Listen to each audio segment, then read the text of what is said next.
morning, good afternoon, good evening, wherever you are watching in the world. Shaun Driver with Brendan. This one, a neutral watch party that was able to figure it out since our last game on Thursday. And hey, you've got a Saturday. Wrexham's not playing. There's still games that are relevant to Wrexham. And so we're going to jump on and we're going to do this one. So we threw it together. We have some potential for the later games. I don't want to throw anybody under the bus, although somebody might already be here. If things happen, don't happen, we may have coverage for 4 games.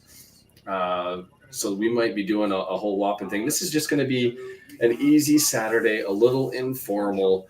As we take this one in, we all watch one and we just sort of report back and have our morning coffee on a 4 in the morning start. What has Wrexham done to us, man? Brendan's with me. Give us your thoughts. I should say, I'm going to be taking the Huddersfield Town and Bolton game for the ones that are kicking off. Brendan, go ahead. Tell them what you're doing. And how are you, my friend? I am good. I'm going to just switch the display. We got the 2 of us up and 2 scoreboards in one of our displays.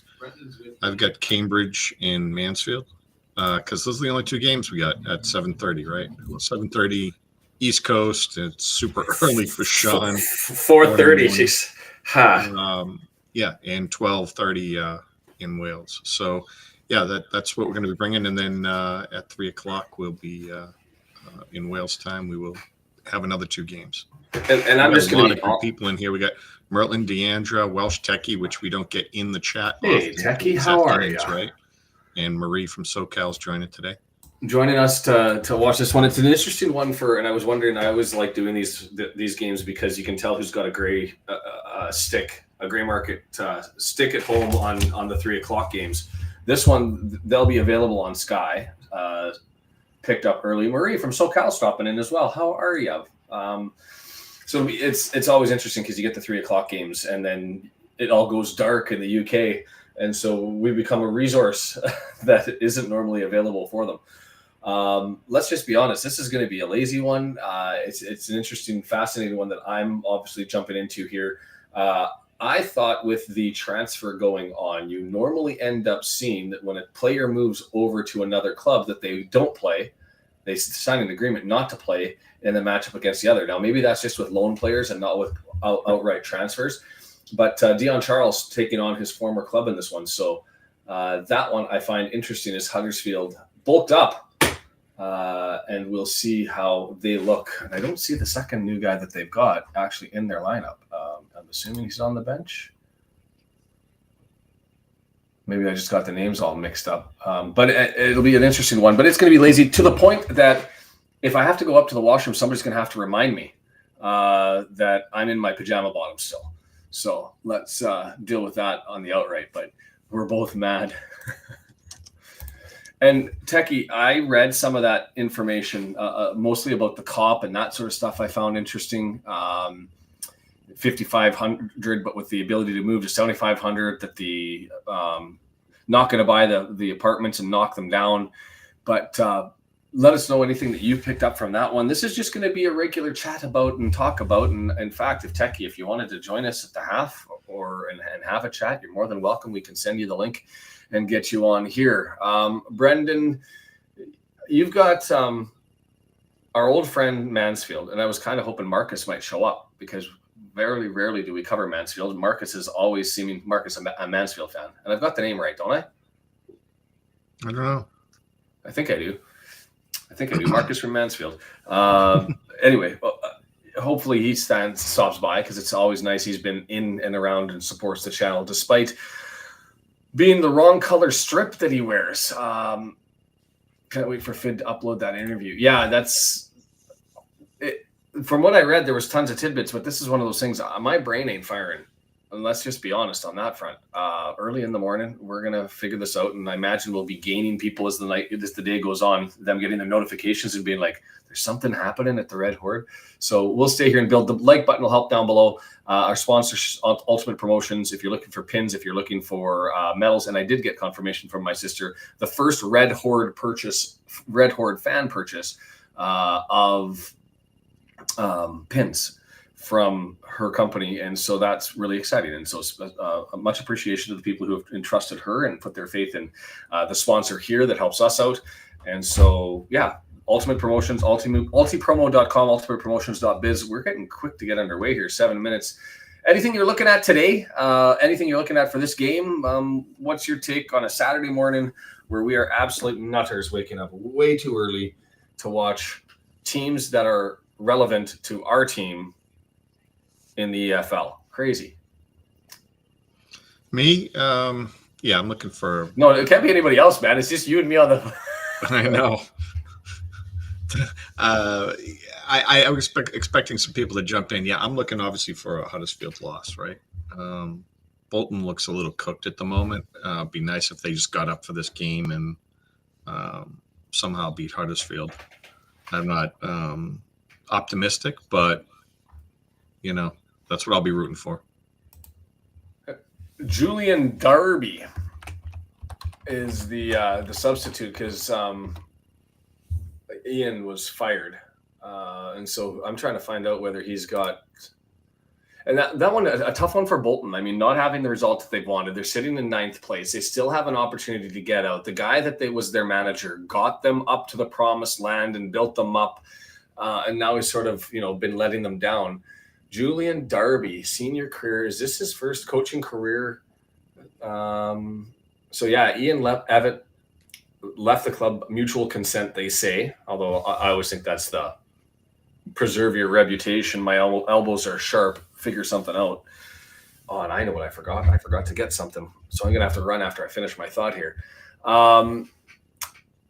And so he's been academy coach. This is looks like it's his first real run with a senior club. He's been with Leeds Academy and those sorts of things. So we'll have to see. One of those things when you get new managers, people either pick it up and the club all of a sudden turns out like gangbusters, or they completely fall apart, right? Mm-hmm. So, Brendan, I've got to run downstairs really quickly and be back in 5 minutes as I do this. So feel free to talk about your game, talk about the table, talk about what you had for breakfast. I will be right back. Talk about what I had for breakfast. I eat unconventional breakfasts. I have leftovers from... I have cheese fries. So the American cheese fries, not that awful stuff that I won't even say the name of that Shaun eats up in Canada. Let me see. I'm going to flip to the Cambridge game, see what's going on there. It hasn't started yet. So in the U.S., I'm just outside of Boston, and Boston has a hockey team, the Bruins, and they're yellow and black. So I do like the color scheme. There's the Bolton matchup. I'm going to flip back to the Cambridge matchup here. Give you the lineups. Shaun is not on, but Shaun has a man crush. One of his favorite defenders is Mr. Flint here in the center back position on Mansfield. And I'm surprised he didn't take that game just so he could watch Mr. Flint. Instead, he took the juicier matchup, the Huddersfield-Bolton one. Breakfast of Champions. DeAndre. I think DeAndre's going to be sliding in a little later on to do one of the matches for us at 3:00. That is. I was surprised. I don't want to guilt trip anyone because I know she has potential work commitments. I know that there's another person who has potential work commitments. They've said that her and I tomorrow either way. And then she goes, "I was going to have a local snack with cheese." So I'm hoping they make it, but I also don't want to force it. Green jerseys and kit out. Holy. I was surprised you took Huddersfield, and I was saying you have your boy crush on Mansfield, Mr. Flint in the back, and you chose not to watch him, but the juicier Huddersfield-Bolton matchup. I got to find out whether Huddersfield is for real. Yeah, I agree with you. That's a feature game. And so it's... And I also have to look at Bolton's goalkeeper here. This is one of those things where you end up looking at things and going, wait, this is a little odd. That's a little odd. Something's not jiving. And I don't recall shouting his name. You know what I mean? Like, we've seen Bolton now. Is this our third or fourth game? Like, they're the one club that seems to be playing in a big match against a team that was relevant to Wrexham every single time we look to do this. Yeah, definitely.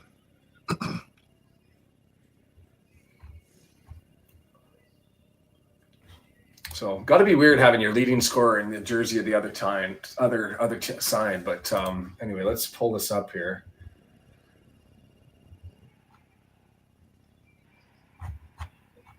I'm just Luke Southwood, 8 matches, going to his, because I'm pretty sure it was Baxter for us, but I'm looking through, and it was. So he started with the goalkeeper that's in for Bolton, this one, a change. They had EFL Cup starts for him all the way through September. Then week 10, he got some starts through to week 14 plus a makeup game, did their FA Cup, and then he stopped in November and was away.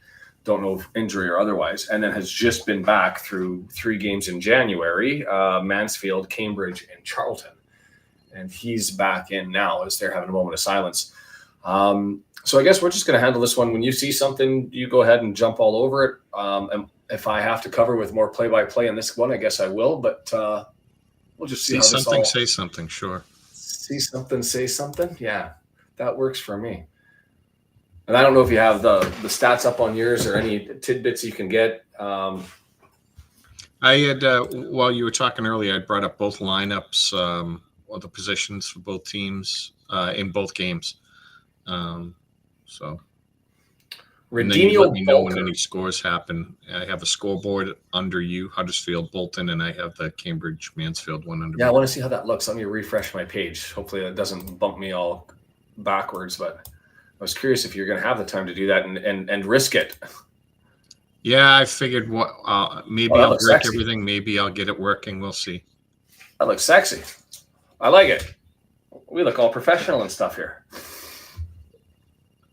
You're becoming the KG veteran on the production side. He's going to go into OBS Productions, create a side business, make a bunch of cash. I'm going to be watching Radinho Balker. He is the signing out of the Netherlands. Actually, he was playing there too, or was he playing in the Belgian league? I can't remember. But anyway, he recently came over. Number 24. Also going to be watching, of course, anybody with the last name Spencer, Brody Spencer, and from Yorkshire. I got connections, or my kids have DNA from the Spencer side of the family, hence the name of my eldest. You want to yell when it starts? Yeah, I'll yell at you when it starts. Are you underway already? Yeah. Wow, look at them chomping at the bit in Cambridge.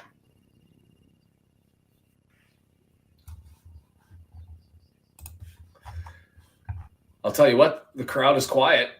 That's what I got to say. And I look up and it's half empty.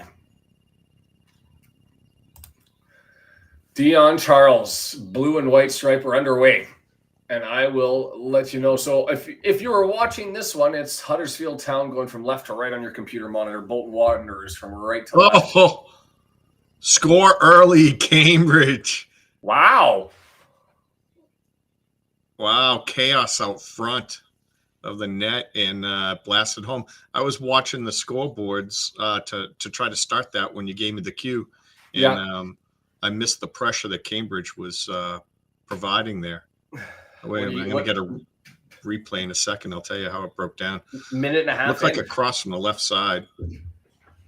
Bonkers. And I've got to bring the chat up here. Maybe get some polls going. Yeah, it was a beautiful cross, left side. Got hit it around a bunch of times.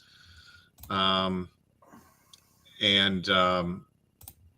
shot got blocked by a defender and went over to another Cambridge player who just tapped it in. Keeper had no chance. He's just shooting back and forth across the goal, trying to do what he could. Fascinating stuff. It's underwell right and truly in Cambridge. This one, it's been all Huddersfield with control, but nothing really coming out of it in the first minute and 20 seconds. Welsh identifying from the FID live in the interview.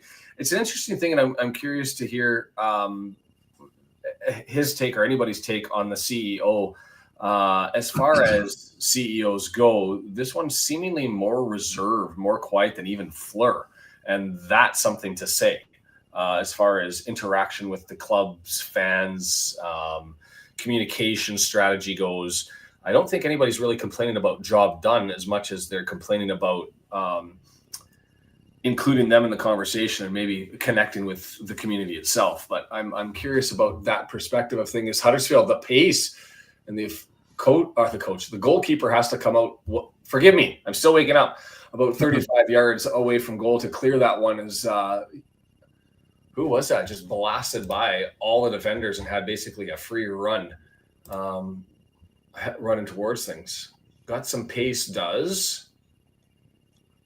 Turton? Is that who that was? Quick. Deandra's looking for a poll. Can you create one? See which game she takes? Who says you get first pick? No, that's fine. What game? Do we want to list them, though? So there's Wycombe, Northampton, Barnsley, Stevenage, Leighton, Reading, Stockport County, Stockport, Crawley. And I think those are the only four that we're covering, right? You want me to see out of those ones, Deandra?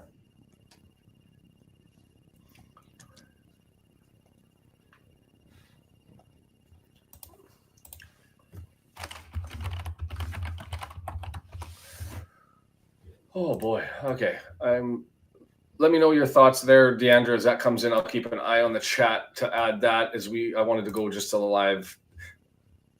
We want a Bolton win outright. That would put them up to 41 points, tied for Stockport, Reading. I mean, they're still in the mix. They really are in the mix here.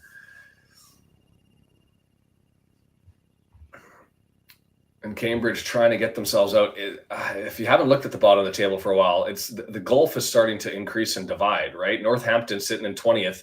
Then you've got the four teams sitting below them: Crawley Town, Cambridge, Shrewsbury, Burton. Although there's games in hand, especially with Crawley, sitting a whopping 5 points back, which when you're talking 21 points, 26 points, 5 points is might as well be the Grand Canyon.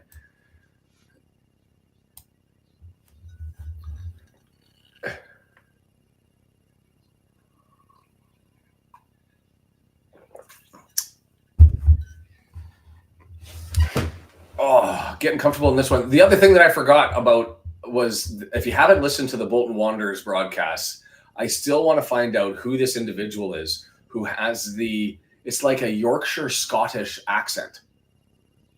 Mm-hmm. Like, I know Yorkshire accent. I hear it every day.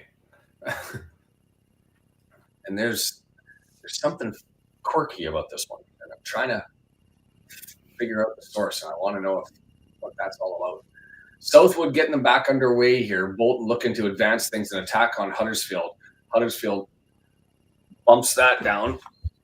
And I'm looking at the wrong screen, so I can't get names. Looking for Charles touches, but instead it goes the other way. I think they just called the penalty shot. Wow, all the actions in that game.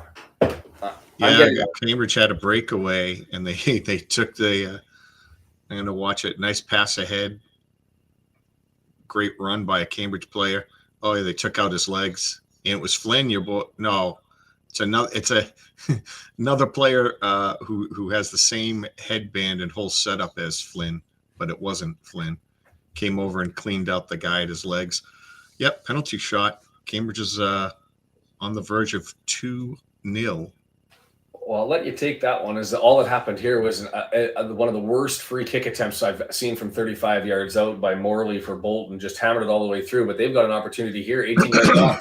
Cut me off if you need to. Oh, Huddersfield steps in front of the attacking Collins. That was Spencer's, able to clear. Gets all the way back, and Jones is going the other way. Goal. So who took it and scored? How'd that go in? Goalie dove right, shot went in to the left. Just how you drafted up 2-0 already. Cambridge now tied with Crawley Town on goal differential and on points. Crawley Town's game against Stockport becoming more important, as is the Wycombe versus Northampton match. Because Northampton's going to know going into this one, hey, Cambridge has pulled up closer to us. Crawley has 2 games in hand. They're going to need some pressure on, and hopefully they can do the job against Wycombe.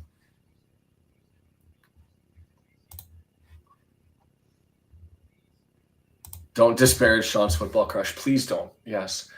Opportunity here. Bounced off. It's going to go for a corner. It has been mostly Bolton for this one. That was Adebayo who had it over on the right-hand side, 18-yard box, got his right foot on it, scoops it up in the air, and it ends up being blocked and goes just out over towards the corner. So we'll get an in-swinger from the right-hand side. Going to be a left footer. That looks like the familiar face. Shaun taking this one. He's playing left back in this one. Near post, headed away.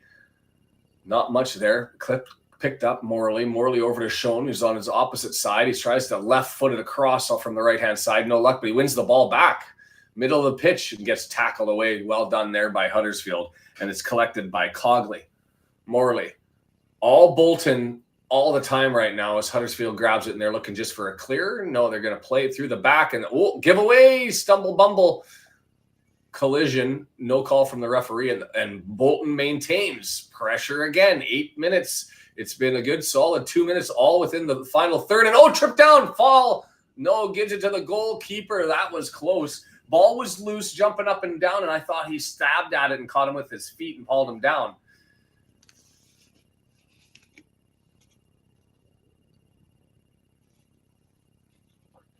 I'm listening to the Scottish Yorkshire announcer who says there's no way that can be a free kick to the goalkeeper. No way. And I'm right. I'm with him. No call or a pen. One of the two there is had him on the inside shoulder, gets a shove in the back, goes to ground, maybe a little bit easy. Did Adebayo. But no call given, and Huddersfield trying to find a way to settle things down in front of their home crowd. Still 2-0 Cambridge. 0-0 here. Brendan, anything exciting going on? Is still Cambridge holding the balance of play, or is it Mansfield looking just like very active game? Mansfield just had a couple nice crosses in. I saw something that I don't typically see. Saw a great crossing by Mansfield, and the defender, deep in the box, headed it, and he hit the header so clean it bounced out to midfield. Usually you don't see it hit that well. The stands are moderately full at Cambridge, considering they are now in the fourth to last spot. They're the last ones to go down right now in relegation. The stands here are pretty good. It looks glorious here. I don't know what the weather is in Cambridge, but it's not that far away, I guess. No, it's sunny. Yeah, it looks like it's a perfect day for January football as it's put into the area. Headed. Oh, was that a save or just up over top? Opportunity there by Collins, who ended up getting that put in, and I think he got his head on and pushed it over top. The Bolton fans all up. Man, that was a first attempt entry was blocked back down, gets it back, and just on the edge of the area, and that was saved. That was marked to go in. It was a gorgeous play by Lolos, who put it in. Collins, cool as a cucumber, heads it, and Chapman able to get up there and make a brilliant save and push that up over top of the box. Deandra taking a break, has to run some errands, let her know what lucky teams will have my silly commentating on their game. Will do.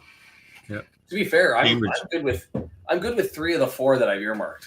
There's one that I don't want to watch, so I'm hoping somebody picks that one up. But there's some tasty ones. It's a glorious Saturday to do this thing and just have some coffee with everybody. Beer, I guess, if you're in Wales and you're leading up towards a nooner. Sounds good, Deandra. You do you. We'll be here. Having a good time. 11 minutes and 10 seconds in on this one for the scoreboard. I'll give you another reminder at 11 minutes and 20 seconds if you want to capture that. Cambridge again. Inside the box. Oh, gets knocked away. Corner kick. They've had a couple of almost goals here while you were talking about the Huddersfield game. Nice. Hold on. We've got to enter all the way in. Left footed. Oh, it's 2 feet the other way. Attaboyo, wearing the number 9, just can't sneak that one in. Had a brilliant pass come all the way up to him from Johnston on the left back, and he's dancing around in W&G, giving us the update there. The Chickens go up in League 2 against Walsall. 1-on-2, but he jukes right, jukes left. He had the inside shoulder on Lease, but he came back nicely, and the 2 defenders able to tag up and take that one away. But that was a brilliant opportunity by Attaboyo, as this is all Bolton, all Wanderers all the time right now.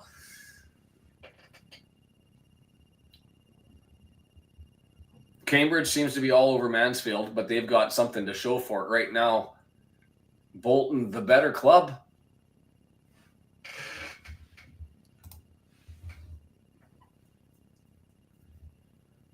Corner from Cambridge, good service. The Cambridge player pulled a wide open shot just right of the goal. It was on target. It was in. Keeper couldn't have got to that. Techie raises an interesting point here because he's talking not only, I mean, the training ground being intended for the men and the women, that makes sense to me in the circumstances. You've got the cop stuff that's hold up and go. And you've still got the academy that's being built and populated and constructed and all that sort of stuff. We're into the 3rd year here. You had heard yes. all the materials got stolen? I didn't hear that all the materials got stolen. Yeah, at the academy. Seriously. Yeah, you know how they build. They prepped the area. They clean the area. They have all the supplies laid out to build. And was it New Year's or Christmas? Someone came by and boop.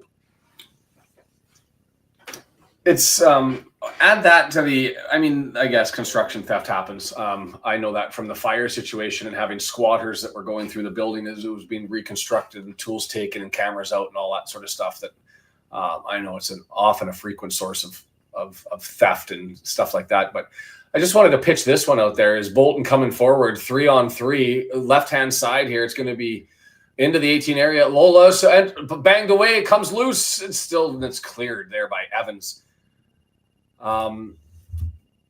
Dare I say, as Scott joins and may have the ability to give his thoughts here, I don't know.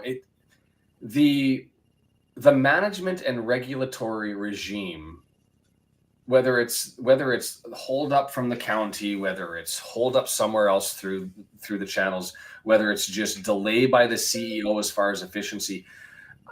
Look, I'll compare the EFL to the CFL.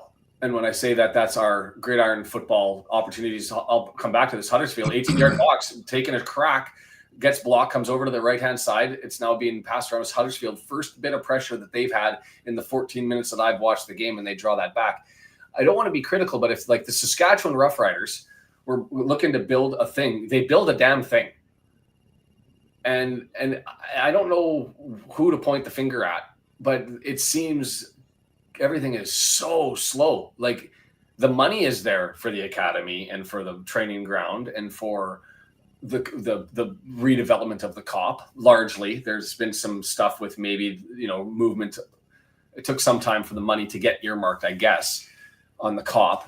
So some delay there, but it just seems so slow getting going. And I don't know if I can point my finger to the club and say, you guys are deficient in moving that one forward. I don't know if that's the county or some other regulatory regime. Time is money. It just goes up in the US. Just boom. I tend to think that it's shared. And I say it's shared because when it comes to the question of the academy, that's club controlled. Both and the training ground, largely club controlled, other than finding the real estate. And it just seems to take so long. Surely real estate sales can't take that long. And so it's one of the unique features, I'll say, of following EFL football is Mike Williamson is a politician. He said all the right things. And that's my question about Mr. Williamson he hasn't been that invested in the club. Gave the handball on the flop. That's the first time I've seen this.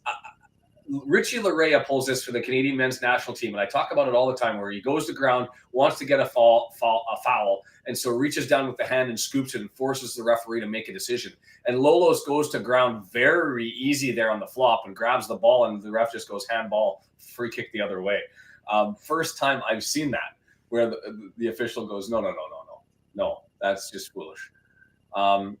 So yeah, I mean, as an international fan, obviously here for the long haul, loving and the community and the fun of it and the enjoyment, but it is ungodly slow, like unnecessarily, inappropriately, and a part of it I think is whether it's Fleur and Williamson, whether it's staff in the club, whether it's the parties that they're hiring to get it across the line. Oh, that's could have been a penalty, but the referee rightfully says play on. Huddersfield puts it into the box and it's cleared away, comes bouncing back in, cleared away again, but not that far, 20 yards out, and it's punched back forward and back to the keeper to grab on. Huddersfield's starting to find their feet in this one. It was all Bolton all the time, and now it's at least, I'd say, 60-40 Bolton. I haven't looked at the stats to find out whether that's true. Cambridge is all over Mansfield. All sorts of great shots, attempts, chaos in the box. Oh, fascinating. They actually say Huddersfield's got 62% possession in this one. Hey, while Techie's still on, he said that Williamson is a politician. Sometimes certain politicians, especially when you can tell they're a politician, rub me the wrong way more than others. Some come off too much as a car salesman, always smiling, kind of over the top, fake. And some just come off as obnoxious blowhards and they get elected as president. That's I'm just wondering what his read is like. When I've seen the guy talk and I look at him, yeah, I don't want to think the worst, but smarmy. I would guess that that's a strong possibility when I see him. Smarmy. What was that? Smarmy. Is that a yeah. Is that a? He just doesn't look like the kind of guy I would really like. But hey, we're in it, right? It's an interesting thing. Like if I'm CEO, the very first thing I'm doing is setting up meetings with the trust or some fan support group or what. Even if it's a select group and it's still a little bit of an echo chamber, I'm at least setting it up for the optics of it. The drinking from a fire hose analogy that doesn't sit with me. It doesn't sit with me. You're trained in this. You've done it for years. It's a football club that needs an academy. Get off your ass and do the damn job. And if it takes you 12, 14, 16 hours, get it done. And if there is delays and it's not your fault, communicate it. Let the fans know what's holding it up. But being silent means we've got no choice but to point the finger and look at you. Oh, dangerous ball that just came in there. But that little cheeky play from the wing there, trying to get that one all the way across, was Pearson and just missed up over the top of the net. Huddersfield taking a stab at it, but it ended up going a little bit hard, like right on the right side of the touch area. That was Barney tried this in the last game. One of those ones where, if you recall, on Thursday, I miscalled it. I thought it was going to be swung out wide to McLean, and all of a sudden, Allsop, the keeper, had to jump up and stab it away. It was the exact same play, but that one, it looked like the keeper Southwood didn't get a chance to really identify that was the play until late, but ultimately got there and saved it. So Cambridge just had a great chance. Just missed. The chat is slow. The like button down there will help out. If you're joining from another club, or if you're over watching us on Twitch or Twitter, come on over and check us out on YouTube and join the chat. A step away, a giveaway, and a brutal opportunity as it was given away. And who did that roll to? Oh, that was Charles, the former Bolton Wanderer man, who ends up getting it right outside the area 18-yard box on a giveaway. It was passed to him by Johnston. and Dion Charles thumps it a solid 14, 15 feet over the net. By the way, the thing that Welsh Techie or you mentioned, I think, was that they're not buying the apartments. That really bothers me. Like, how can you be thinking big if you're keeping those damn things? I'm fine with it for the temporary because I haven't looked at the plans yet. Something I want to do, end of trial madness and all that sort of stuff. Haven't had the opportunity. Man, horrible touch there by Charles, who just runs over to the right-hand side and kicks it out behind the goal, and it's going to go for a goal kick. But if you're building the Cop with 5,500 with the opportunity to expand it to 7,500 without looking at the drawings, I end up envisioning that that's going to be sort of a rounded edge and corner type development at some point in time. And maybe it is that's the last phase of the process, right? Let the value of those apartments go down a little bit as they age, and build everything else up and figure it out. I don't know. So wait a minute. Were they saying that they weren't buying the apartments for this phase, or they're never buying them? Oh, I see. I think you just leave it alone and you set it out. Whether it's you can never say never, right? I thought that you Americans were going to learn from the last presidency and Trump would never get elected again. But I mean, crazy things happen in the world, and so they just wanted better, I guess. And so, never say never is where I think we're at is on that one. Is it's into the 18-yard. This has been Huddersfield now all the way through. Left foot blocked by two players taking a dive, and it's going to go harmlessly for a goal kick over there. Is starting to stir the drink as Wiles took an opportunity from and dangerous spots. These are shots that are coming from like 20 yards out, 18 yards out, right around the D at the edge of the area, and just sort of bodies flailing to block them out as the cross is not going into the area, but rather building up on the deck and all just having a crack from 18, 20, 22 yards out, all in front of the D. Bolton looks to break out here. In the Cambridge game, the expected goals for Cambridge 1.85, 0 for Mansfield, 5 total shots, 2 big chances, a lot of great passes out in front that just could not connect. In the ball possessions, pretty much even. You would have loved to have watched this play, and I hope it shows up in the highlights. Is Johnston, the center back for Bolton, and Dion Charles get into it, and Johnston a little bit of a push on an aggressive play on the ball, but it was the ball had gone away. A little bit of a push on Dion Charles, and of course Charles takes the flop, clear flop, not given, and Johnston not having any of it. Dion Charles gets up, and a little bit of shithousery occurring as he gets a good push in the chest from Johnston, and they have words right on the edge of the area. No love lost between those guys. Training ground frustrations maybe coming out because those two would have been having at it for years here, right? With Charles taking Johnson on in the training ground. So fascinating to see that one, and I like that little bit of fire as Charles gets welcomed back in Huddersfield to Bolton. Well, not in Bolton, but against Bolton. Techie says he talked about the important links with the university in his regular meetings with the new chancellor. Dare I say lip service, but yes, all important things. They aren't buying the student plans, but are keeping communications open. So that seems like it's going to be a potential possibility. But to me, if it's taken them 3 years to get the academy anywhere close to going, and it's not even close to going. I mean, I guess it's operational. They've got, but like, I was hoping that we would climb the ladder and go from, category 4 to category 3 and sniffing around category 2 by this phase. We're nowhere close, right? We have so much work to do, and it boggles the mind. Nigel Clough may lose his job if their form continues. Do you think so?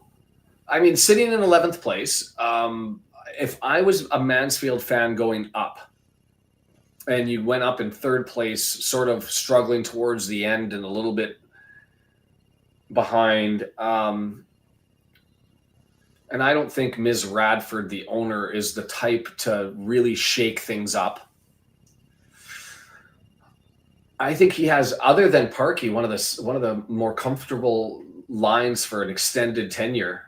than anybody, given what he's pulled off in Mansfield. Because I think that their fans would have been hoping consolidation at best. Coming up. Wouldn't they have been happy with 11? They would have been ecstatic, right? Good season. I'd be happy at 11 at the start of the year. I mean, I'm not happy with it now, but at the start of the year, I wonder if they just because they look up and they see Wrexham and Stockport ahead of them, and they think we're as good as them. I think there are certainly fans of Mansfield that believe that, but I think for a lot of the Mansfield fans, they're happy to be in League One. They want to stay in there, and certainly everybody has designs for going up, but more so than Stockport. Stockport and Wrexham came up with intent, and I think Mansfield came up with the expectation to hold on. As this game has changed, coming up to the 27th minute here in 5 seconds. This game has changed in dynamic in that it is now Huddersfield with all the control. Not a lot of opportunities other than they've had those 3 or 4 sort of shots from 18 to 22 yards away. None of them really threatening, I should say, as they've been disconnected up front. This has the markers of a 0-0, 1-0 sort of game, because there's just enough disconnect that nobody seems on. As that's the perfect example. A long ball forward to Charles, and he gets nowhere close to it, as he's looked atrocious in his is this his first game with Huddersfield? He's looked atrocious. And that's yes, and not just talk about it. The other thing, Welsh Techie, is you talk about get on with it. Echoing through my are stalling. They think Bolton's going for the draw in Huddersfield. Sean Harvey was talking about earlier on the potential benefit to Wrexham of having free to air, or at least like through cable coverage of Wrexham games in the United States, Canada, and elsewhere. And I think it's a necessity. And as much as you want to have TV revenue and you pull all that sort of stuff in, for Wrexham, I think the goal here is you want to capture as many fans as you can possibly capture. You've got tons of followers. And how do you do that? You expose them to the product. And that exposure to the product is missing. You've got to fight iFollow, which was garbage to start the year, or hook them up to Paramount in the United States, which is a paid-for service. Need more Wrexham to be able to get more Wrexham. And so I'm hoping that happens. But when it comes to the shirts and the sales and all that sort of stuff, I just thought that would be an expectation. Throw a warehouse up in Columbus and have them distribute. Head it away, Huddersfield in the area, 18-yard box, knock it down, put it back in. Oh, just cleared off the line, and now that's 22 yards away, and bang back in, and that looked like a handball by Huddersfield in their own box, but it's not given. Instead, it's a charge, and it's a one-on-one, and can the pace win him out? Opportunity for Bolton heading into the area, 18-yard box. He's gone too far. Can he draw it back? He can't. Collins, too much pace, but not enough control, and not able to grab the ball and pull it back, and he ends up in the goal line with no other option except to try a cutback, and it doesn't work. Because he had Lee's dead to right with the pace. He just kicked it too far forward, and then he couldn't do anything with it. And sorry, that wasn't Lee's coming back. That was looked like Balker, the new man, Huddersfield player on the deck.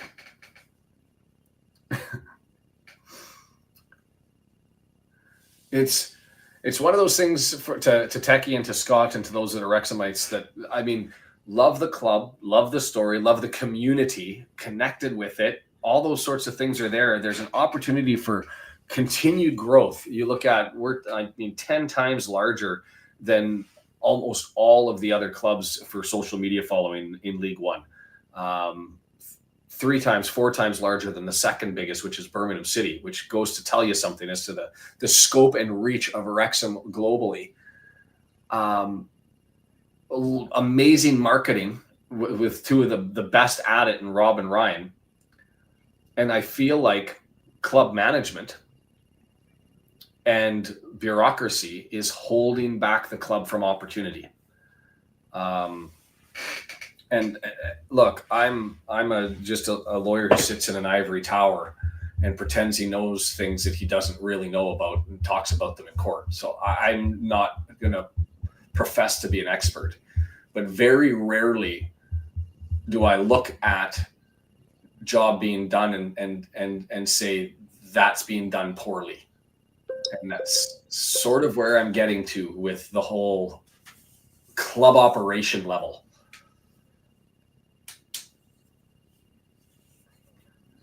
And maybe that's just part of English football, Welsh football, the EFL run. Because I talked about it a little bit and kind of got expectations back with Mansfield with their, if you'll recall, my infamous rain on the pitch. I sound really grumpy this morning. It's 5 o'clock in the morning. Maybe I just need more coffee. I should. Referee called. You know how, Shaun, you made the guys try to fall onto the ball and get a call. Cambridge player tried to do that on Flint, and referee called it the other way. So they got my memo. That's probably what it was, right? I've been complaining about it for so long, but EFL said, "Hey, there's that guy out in Canada. I think he's onto something. Send it around." I sound like a blowhard this morning. That's what I'm realizing. So I apologize to the people who are listening to that, and hopefully I'm not throwing you off. It's just been it's been one of those things. One of a handful of things we don't understand about the EFL and the goings on over there. Yeah, the ticket sales stuff confuses me. The 3 ticket sales in a row type thing that just no complete disregard of, and it's not just one group that's being frustrated, right? It's, iFollow doesn't work for the longest period of time. You've got the cop. We've got an injury here, so Huddersfield's going to have to be forced to use a window to make a change. Oh no, he did come back on. Okay, Wiles went down, and he seems to be all right. I wouldn't say he's running at full pace, but maybe he can get him to the halftime. We'll see how that goes. Handball, nothing given. I mean, that was well away from. I was going to be an interesting call because it was a loop up over top trying to find Charles, was Huddersfield running forward, and the defender reached up and grabbed it, but it was 25, 30 yards away, so it wouldn't have been a penalty or anything unless you say clear opportunity on goal, red card. And I don't think he could have given that with where it was on the pitch and the fact that there was a defender over. But Dion was clear and free and onside, and it was stopped. But instead, it's going to get headed in now by Huddersfield. And here we go, 22 yards out, looking for another shot on goal. But instead, they'll draw it back and build it up towards the right-hand side. Or not going on. So I'm not on my own. So I feel a little bit emboldened there.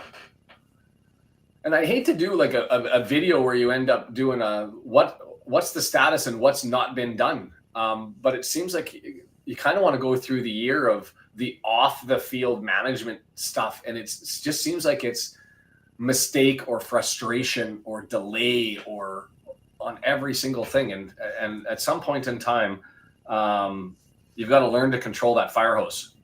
And that's your job, is to control that fire hose. And if you can't control a big hose, let somebody else. Offside has to be offside. Thank you. That was Huddersfield, long shot over top to Wiles, and he was probably a good 4 or 5 feet offside.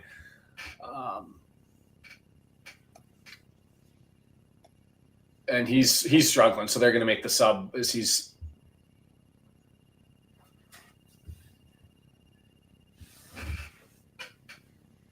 Game's almost grinded to a halt. There was so much pressure by Cambridge all the way up until a minute or two ago, and then it's been all sorts of just wasting time by both teams. Herbie Kane coming in for Huddersfield. I had to look at it because I see the bald patch on the back, and I see his picture, and he looks like he's close to 40 years of age, and I look it up, and he's born in 98. 26 years of age. So sorry, Mr. Kane. I had you pegged. I was going to be going with the veteran presence just by looking at him, and then I looked up his age before I made the comment and found, okay, not really the veteran presence.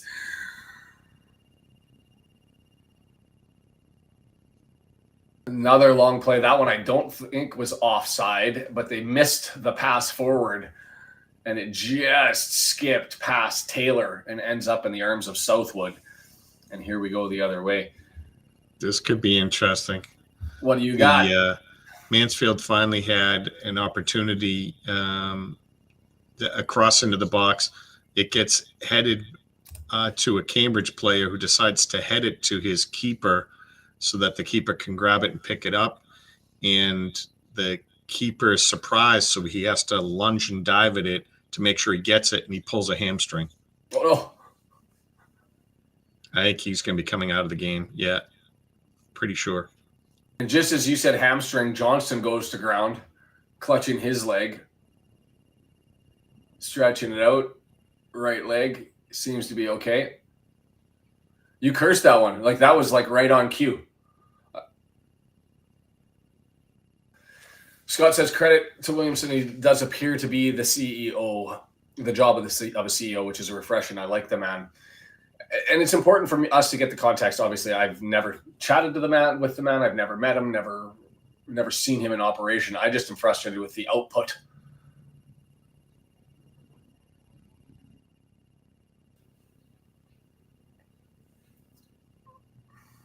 He does appear to be the job of CEO. Like, anyway. I think what he's saying is he does appear to be the job, but like he fits the role well. Like he fits and appears. And good news about the shirt sales. Yeah, he's presidential, right? Yeah, yeah, executive.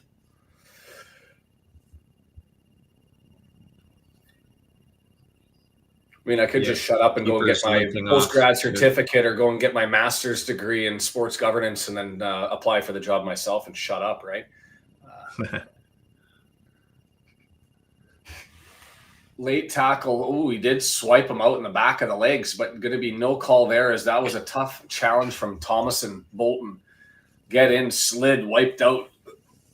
I think that should have been the yellow. Bolton broadcasters saying that probably should have been a yellow. No card given. And so it's going to be a free kick here, 22 yards out, just a yard away from the sideline.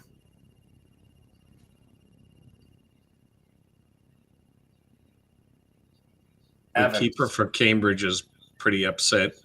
He can tell he's like, this shouldn't have happened. And as if, like he wouldn't have had to move quickly if his own player didn't play it back to him. But dangerous headed. I think your just goes wide tight. to the It's right. just waiting to go on a quick move. Sorry, I cut you off on that one. I'll have to come back. I just had that one came into the box on the entry from Evans. And that was headed by a Huddersfield player, wide open, clear.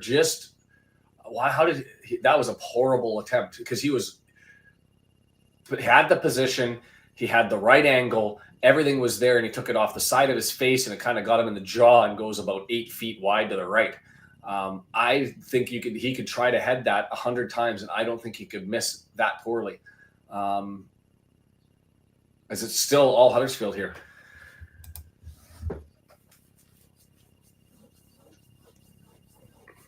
And that's important to see, Scott, because when I look at it from being out as a foreigner, we at least heard from Fleur on a couple of YouTube videos, and we saw her out and about with the community and that sort of stuff. I haven't seen any of that over here from MW. So that's helpful insight because that's not something that we've seen or I've seen anyways. And maybe that's just a byproduct because I've been so screaming busy this year that my year following the club has been much less than it was last season. Bolton going to get an opportunity here with a free kick from about 35, 38 yards away. It'll be a right-footed in-swinger from Morley who's going to look to try and get it into the area too far and, headed away by Huddersfield. But collected by Bolton 20 yards out. Dancing around is Shaun. Draws it back. Thompson. I've always liked that Shaun guy. He's the reason why you put scouts in countries to follow, to look for young up-and-comers that you can pull in right before their prime because he's a good one. He's a good find.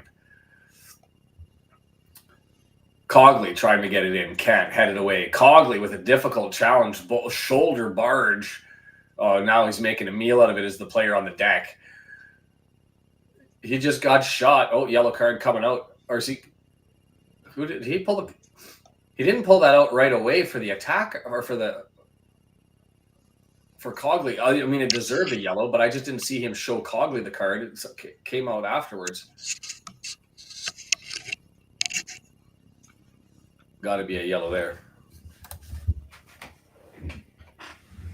Yeah, see, I don't like that. If you do a town hall and have the guts to have the conversation. Script the answers if you have to a certain extent.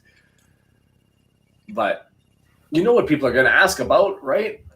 And eat your criticism. It has been thrilling, but you know what? I enjoy doing this. I think this is good for necessary for my own mental health.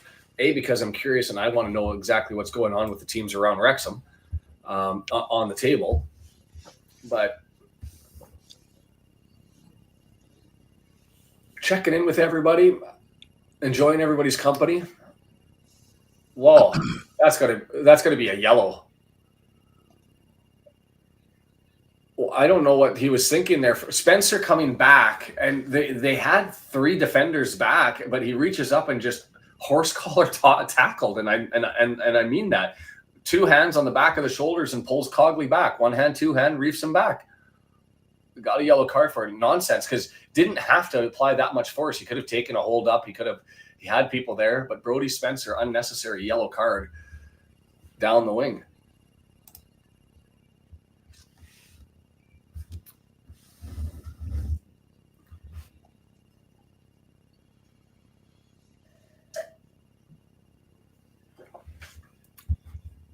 Bolton hasn't looked good in 22 minutes here. They came out and looked solid, but since then they've had no sniff of it. And even on their free kicks that have been coming forward, they're not connecting.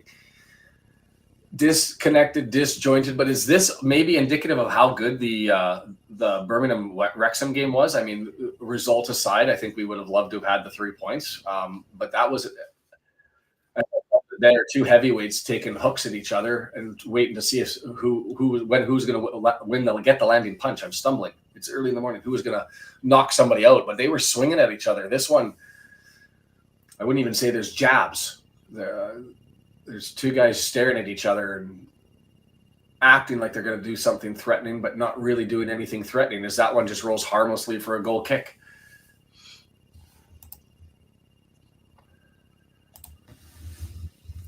The Chickens up 2-0. And I will say this, W&G, long may you always say Bradford and never Bradford City, because that nothing upsets a fan club, Bradford City fans, more than saying Bradford.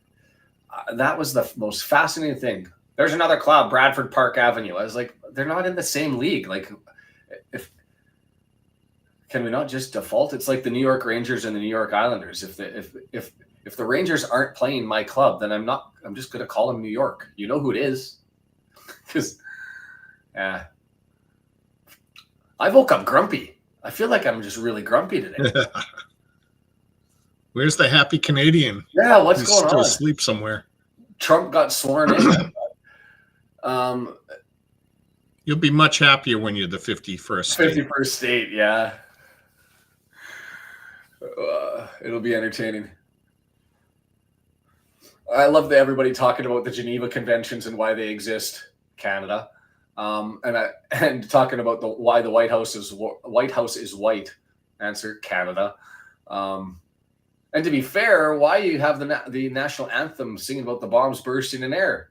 I mean, it was Upper Canada, Lower Canada, and Britain at the time, but Canada. It'll be Shaun dancing through 3 guys, and he still managed to get the pass and the cutback in the 18-yard box. It'll be a fun time in any event. Tariffs on being happy. Ooh. February 1st. 6 more days. Yeah. The fun about that one is it's going to kick everybody who's not a 1%er in the groin. It's going to do the Mullen junk tap in North America for everybody. But won't be the first time. We've had softwood lumber tariffs up here since I was in university. I'm writing papers on during my economics classes on that. So Nice cross there by Morley out of the middle of nowhere, and it's knocked down. Oh, bad first touch, Lolos, and he probably should have left it as he had Shaun right behind him, but Lolos getting a little greedy. His eyes were wide, thought he could make a stab out of it. Ball came right to him, 8 yards out. That was a gorgeous cross. And it was headed to him, and Lolos knocks it down, and then instead of playing it up, playing it back, doing anything, he just leaves it and tries to take a stab at it and then punches the ground when it doesn't work out the way he wants it. Norwich, I guess, up 1-0 on Swansea.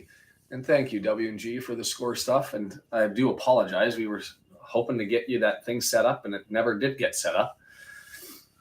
Free kick just outside the box for Cambridge. You guys, how much added time do you have in yours? +6. Oh, wow. So +3. Oh, great shot on net. Keeper had to go into the post to save it.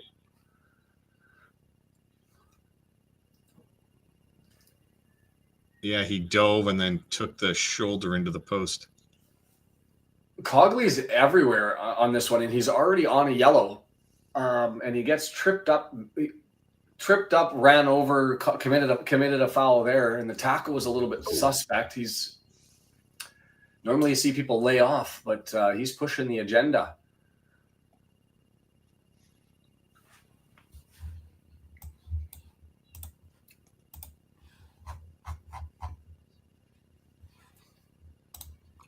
What's the highest expected goals that you've seen in a while?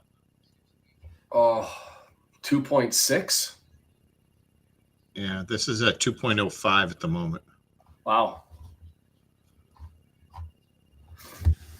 And they Cambridge, interestingly, has been somewhat patient where they've been trying to get, like, a guy will be fairly open in the box, could take the shot. Instead, he tries to thread a perfect pass to a guy that would have a tap in because the keeper would be out of place, and they just missed connecting. Like, that happened 4 times. If they took those blasts, 1 or 2 of those should have gone in. They would be up 4-0 now. Crazy. Interesting that you've got the more fascinating game as far as the quality on the pitch. This one in Huddersfield has been a bit of a snoozer, 0-0 at the half. And so I'll let you take over and call the rest of the last couple of minutes that are left in yours, I imagine. This was a dull one.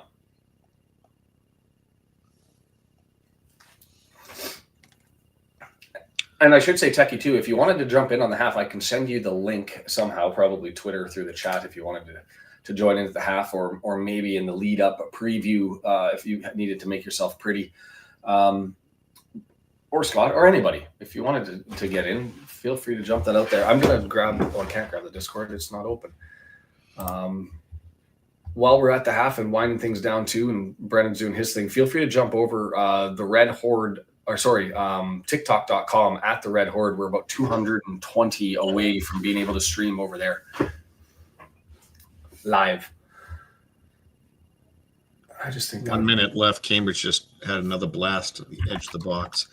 They're not just in their half of the field. They're in the final third for a large part of it.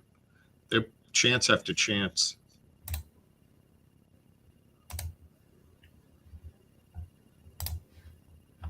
Another 30 seconds or so here. Yeah, do your thing, embrace it. It's been a good one. I enjoy doing these because I couldn't sit here and just stare at the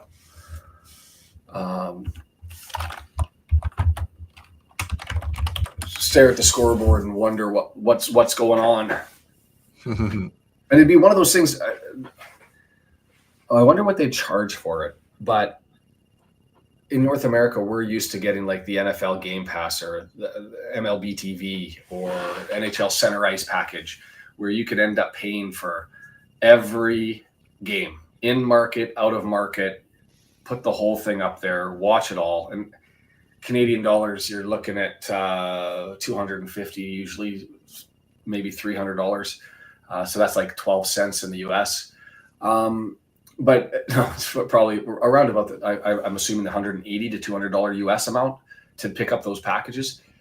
I'm curious as to what they would charge for an EFL package and if there would be value in it.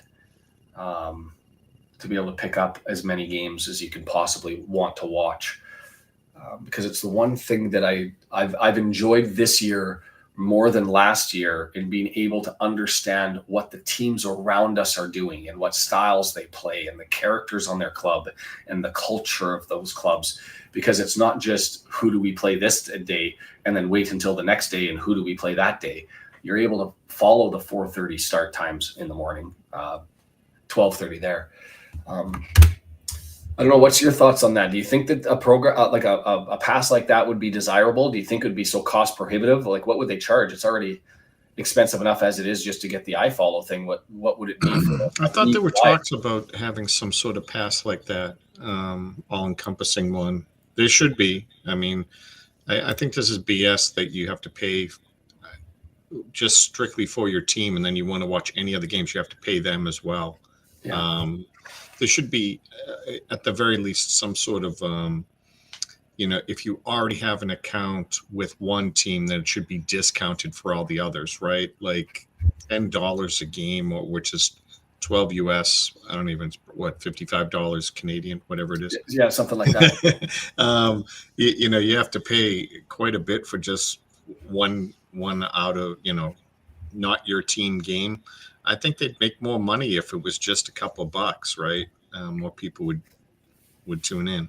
Yeah, and David said, I would love an EFL pass like that. The thing I like about it too is it allows you to avoid the scoreboard watching, like what we're doing now. Essentially, if you were in the UK, I mean, it's not a 3:00 game, but Soccer Saturday fascinates me as a program, because they don't have the rights to show the football matches. So what they do is they put journalists in stadiums all around the league, and then they basically treat it like a hot stove sort of thing. They've got an in-studio group, and then they go to the broadcasters who are standing in the stands, who are literally like, we're sitting here watching Dion Charles struggle for Huddersfield and blah, blah, blah. And then we'll cut it back to you in the studio. And then they just give the audio highlights around the league sort of thing and it's well watched. And that's how, if you're in the UK, 3 p.m. on a Saturday, that's how you have to watch it. An EFL pass like this, I would avoid the scoreboard. I'd turn off my phone and I'd go and watch my club, and then I'd come home and I'd watch one or two other games and soak it all in. I just don't know what they charge for what's the value of that? Because you can't make it $1,000, right? I agree with you. One of the things that, when you were talking about things that the club does well and doesn't do well, I think there's just a missed opportunity over there to more fully embrace the content providers for your team. Like, if you incorporated them more, they're marketing for you. Like, it's just a little bit of effort. It's more access than it is anything. And yet the fact that they can't shoot that the stuff that Liam was doing, he couldn't do, he's not showing the whole game. No, he's not streaming it live. He was showing some clips from him jumping around at the game.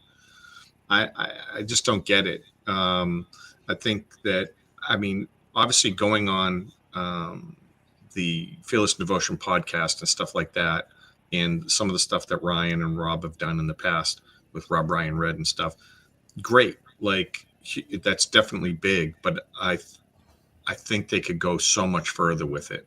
Well, and there's no intent to do it. And why I say there's no intent, it's one of my frustrations, and it speaks to sort of the mentality that I don't understand, is going on to Twitter or X and trying to find a highlight. So let's just hear that earlier in the season that Barry scored a wonder goal in the first game of the year, similar to Mullins or to Marriott's wonder goal, and you want to see it.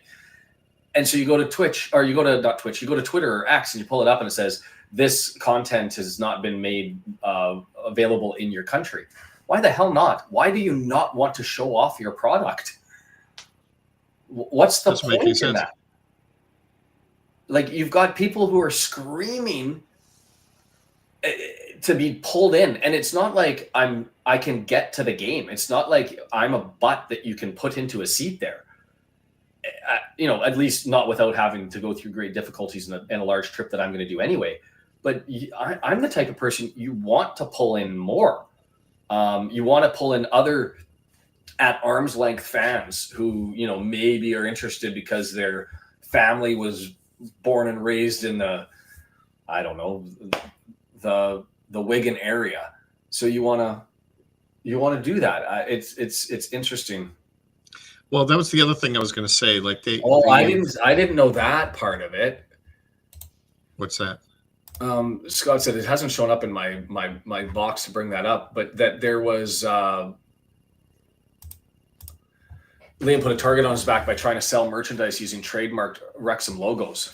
That's a whoopsie. And so, I mean, there's always, I'm all for fair use, and I'm all for, like, I mean, we use the Wrexham logo. I've got the Wrexham logo on display behind me. We use it in our content stuff, but it's not directly making revenue off of the logo. And so but that's interesting, because I was unaware of that. So that, yes, I can understand why there'd be a bit of a hold up on that one. But I think when it comes to the vlogs, for me, it was the vlogs that pulled me in, because I couldn't get the content anywhere else. I wasn't getting the feel of the game and the feel of the excitement and the pulse of the club. And so, I don't know. We're raging into the handful of people that are watching this one. With iFollow, most of the money goes to the club. Yeah, 80%. With the distributed model, our people who watch Wrexham would end up paying Accrington Stanley's wages, which isn't wrong. It's just change. I'm not saying full distributed. Yeah, a full distributed model. I think you can always earmark it, right? When you log in, you force us to make a choice as to which club you support, or even name like 2 or 3 if you wanted to, and then distribute it equal around those ones. Yeah, an 80-20 auto. Yeah. I think that's fairly easy to do. And if you don't have a club, then feel free to not put it out, and then it gets free distribution and all that sort of stuff, and that's great. The general content, I mean, here at the end of the day, I'm all for free to air, and that's not just because it's a lot cheaper for me. Shit, I'll pay the money anyways. My budget set aside for Wrexham stuff, and I don't know if that would change, but I'm thinking of those, and I would say it's probably 90% of the people that I talk to about Wrexham are followers. And I've used this analogy because the Charlton Athletic CEO used that analogy. They're not fans, they're followers. They look at the table, they know Paul Mullen plays for the club, and that's about the only player they can name. They don't know exactly what league they're in right now, but there's a curiosity with the club. Those people are the ones you want to turn into and convert. Give them as much product as you can. Come up with the videos that make another team look like the enemy, right? The Boston Bruins of the EFL, right? Make them look bad, and then we go, oh, we hate them. Whether that was Notts County, whether that's Stockport, whether that's Shrewsbury, whether that's whoever, the next team up, build the storylines and make it free. But then maybe that's over marketing, and that's just not part of what the EFL does. They like their humble lower league football to be just a struggle and a fight amongst those teams and fan bases that are committed to their local club. And I could just be looking at it all wrong. I'd have to accept that.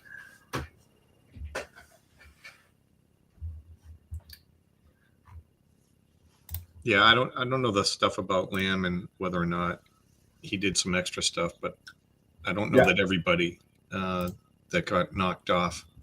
Yeah, Jebo I don't think did. Jebo just got caught up in it, and they had him in. I mean, he was in the documentary, and then they knocked him off. So I don't know.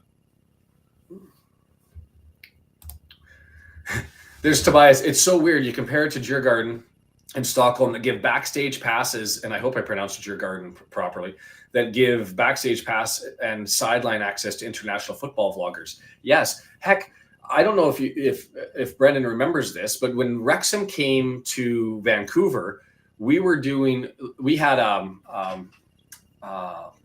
I didn't know it at the time, who he was and what it was with, but remember there was that guy who was recording right in front of our flag? Yeah. or red horde flag, and we thought it was funny at the time. He's actually, I follow him on TikTok, and I saw his video that he recorded in front of us showed up on my feed in TikTok later on. And so he was just given free access on the sideline during the Wrexham game and was doing his whole thing and doing all that sort of stuff. And that's added eyeballs. That's new reach. That's what Tobias is saying there is what I was going to say earlier, which is,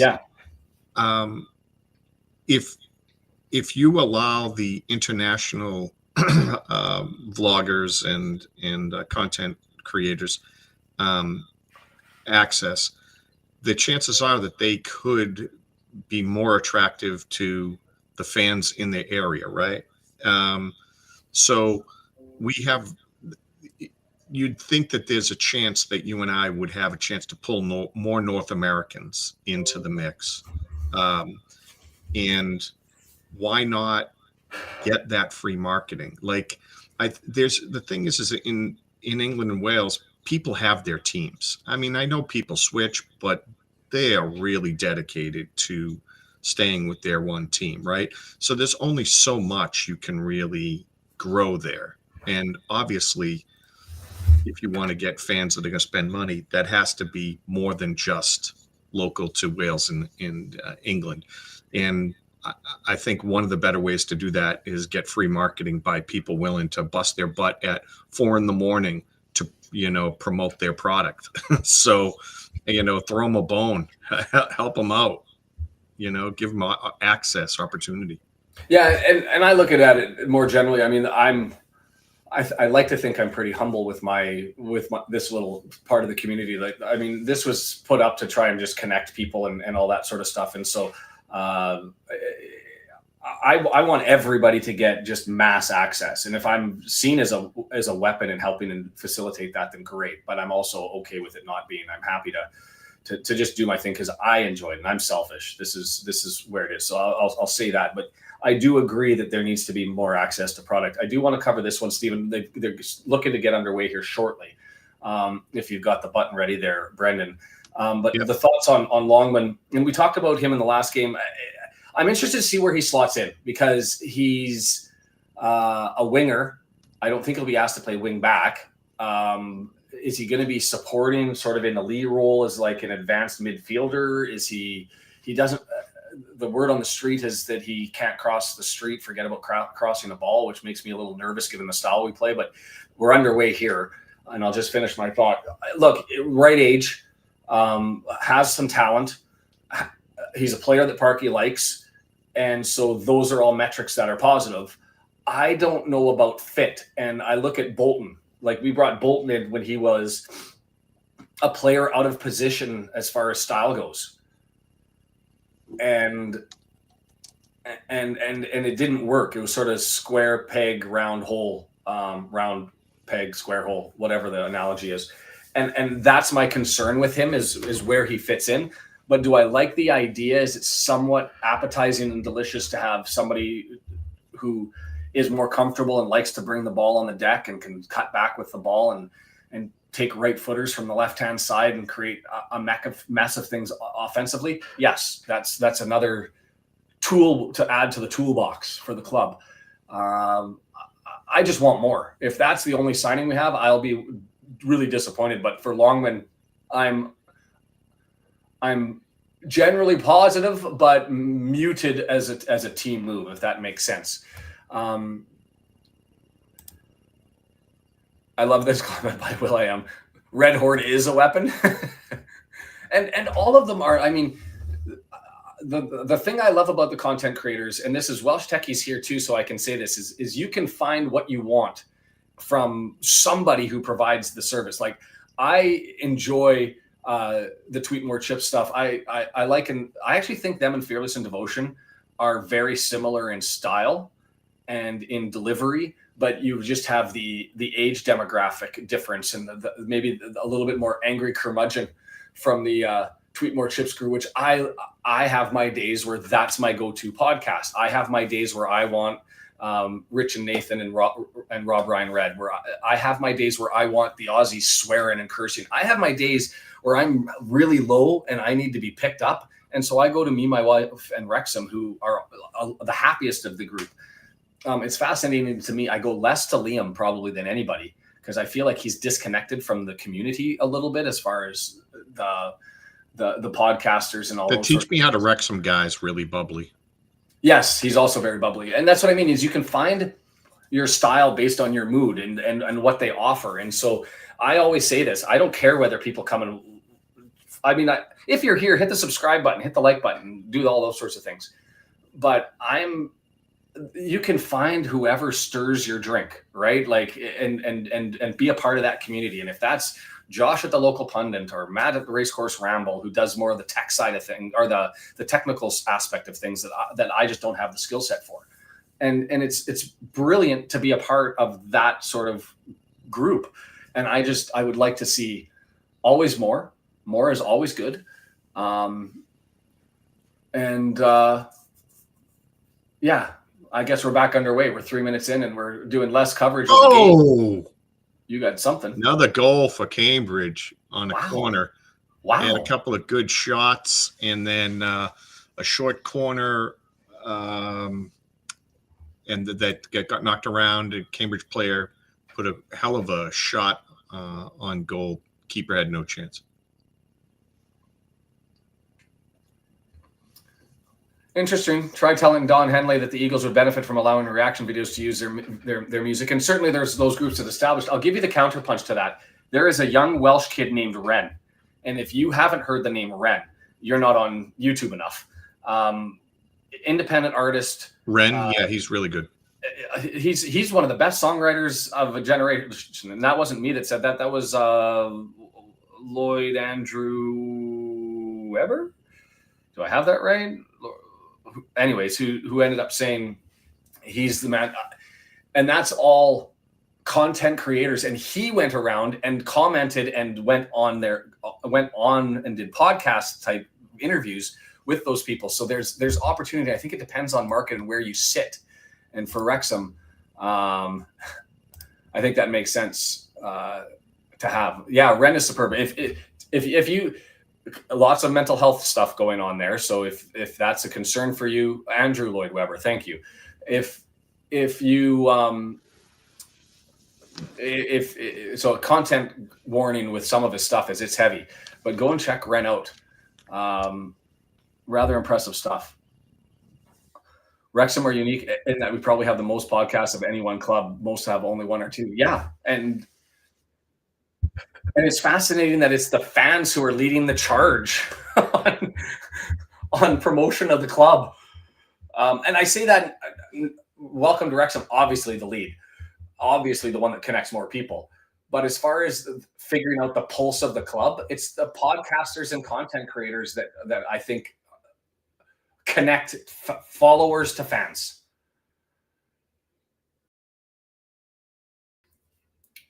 Better than the club. I'm interested to see your thoughts. Maybe, is that a poll? And I hope that analogy makes sense, the followers to fans, because you're going to get that. Call them plastic fans if you want to. I don't think that that's necessarily fair, the fair weather ones, but you've got the people that just follow along and they're curious to kind of click about. And then the ones that are waking up at 4:00 in the morning, they're in Australia waking up at godly hours or staying up late to take it in. We're going to get Huddersfield with a dangerous opportunity here with a free kick over on the left-hand sideline. Maybe I should do more game. So it's going to be, they're 22 yards out. It's interestingly going to be a right footer from the left-hand side. Lots of jerseys up in the box. The crowd is now picking up as that's dangerously centered in, and it's knocked away by Bolton and collected by Huddersfield, and they're going to regroup here 30 yards out over on the right-hand side. Keen forward, right footer, and right into the belly of Southwood. Easily collected, and sort of a nothing came out of it, harmless sort of entry.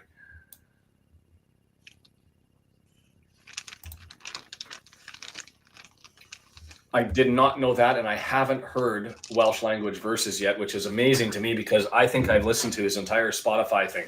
Chalk outline, Hi Ren, the trilogy of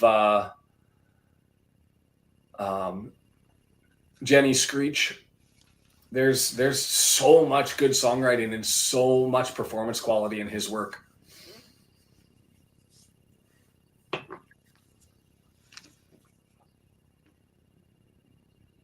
Summer concert series with Ren in the race course, assuming he's healthy.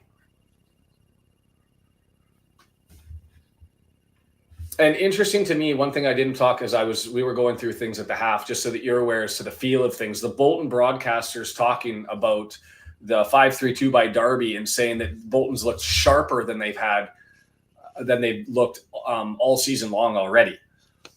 Feather in the cap to him. I'm surprised because Bolton looked great for the first 20, 25 minutes and then sort of leveled out, I thought. But they're fans, as far as the broadcasters are, of the work that the club has been doing under Derby. I think it's been a messy game. Not much into it, to be completely frank.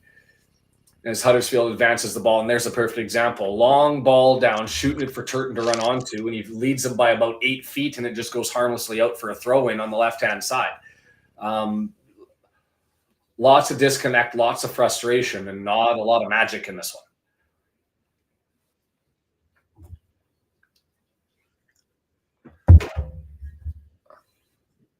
I still have the cup here from Thursday, and I reached over and went almost cursed because I didn't have any more caffeine to load up on.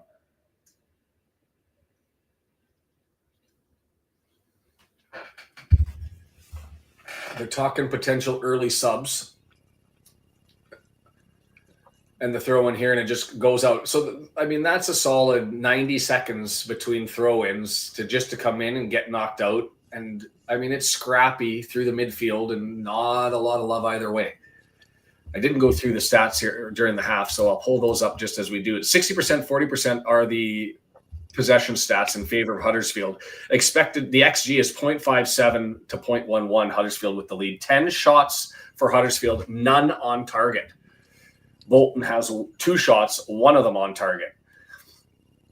Passes, Bolton at 57% accuracy on 82 passes.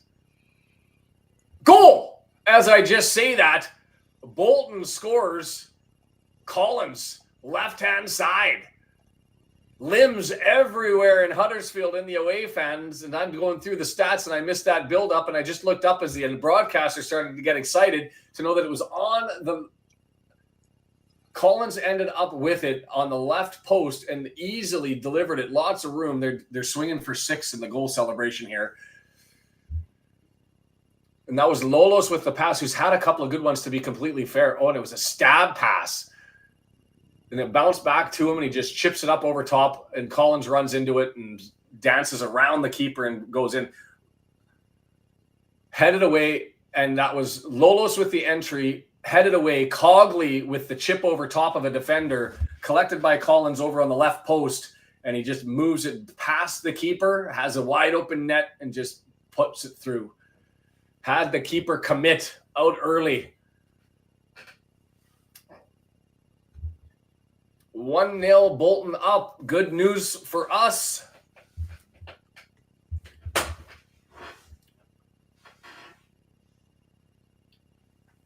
These are the kind of results we want the whole day through, right? Have Cambridge end up taking Mansfield out, Bolton take Huddersfield out. Let's add Northampton to the list. Stevenage to the list, Crawley to the list, and then who do we want in Leighton and Reading? A draw, I suppose. Lots of tasty treats today. 56 minutes in. Mansfield about to make a lot of subs, down 3-0 and looking lifeless out there.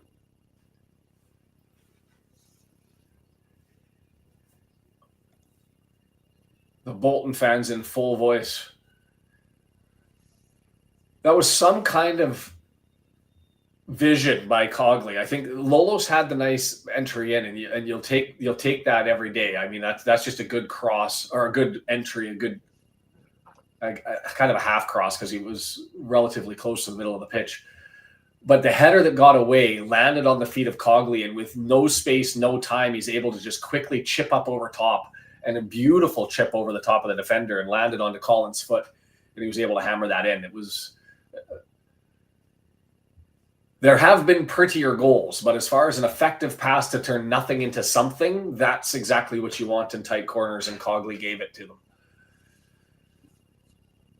Huddersfield now picking up the pace here. The counter punch is back on, and he got stepped into. Is he saying outside the box? He is.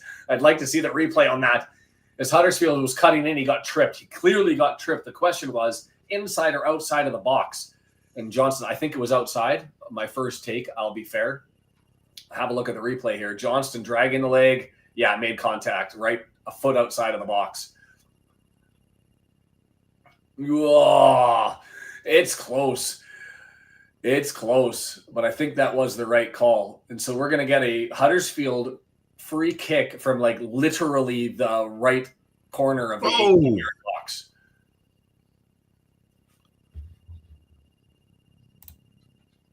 They're not calling the penalty, are they? Mansfield with a great play, tremendous cross. They had Flint all the way forward. He dove for a header, might have taken a knee to the face. Oh, what was that? That's the equivalent of a short corner from the corner of the box, and the player's still down on the deck screaming that he's injured. And they give a free kick to, like, what was, they passed it right along the 18-yard box. Why? And so it was well read. Bolton comes out, clears it off the line, and the substitute that came in last at the start of the half, Herbie Kane, not able to get there. That was a useless waste of an opportunity for Huddersfield, and I do not get the thought process. Trying to get too cute. You have an opportunity to lift it up over the wall, get it into a dangerous area, unique angle, difficult to deal with as a set piece, and instead you get fancy and try to draw it right in front of the area. Stupid. Sorensen comes in for Turton, so subs from Huddersfield here at the 60th minute. And Joe Taylor coming in. Mansfield now has life. Those three subs they brought in, they took out a midfielder, and the guy they brought in, they sent back to play in Flint's position, and they moved Flint all the way up as an attacking midfielder. Oh, wow. And he immediately was attracting people. It freed up a bunch of stuff. They made a nice run on the far outside right. They crossed it in. He was the man that they were trying to target, went right to him. He dove and headed and collided with a knee of Cambridge defender, and his nose is the bridge of his nose is all bloody. They got a corner out of it and weren't able to do anything with it, but they do look alive now where they haven't up to this point. Well, we're looking for a way to go if Cambridge is going to hold on, like unless they get back some energy. But 3-0, it should be no problem. I just said we are looking for an attacking midfielder, right? Flint in a Wrexham jersey can sub back if there's trouble in the back. If you're new to the channel, as far as players, I appreciate their talent levels on other clubs. Flint's pretty high on the list. Coney from Wycombe being another one. That of those that you've seen that just every time you see them and on continued. Is he with Wycombe still? Yeah. Millwall goes up on Luton. Norwich up on Swansea. I haven't looked at the championship table in a while.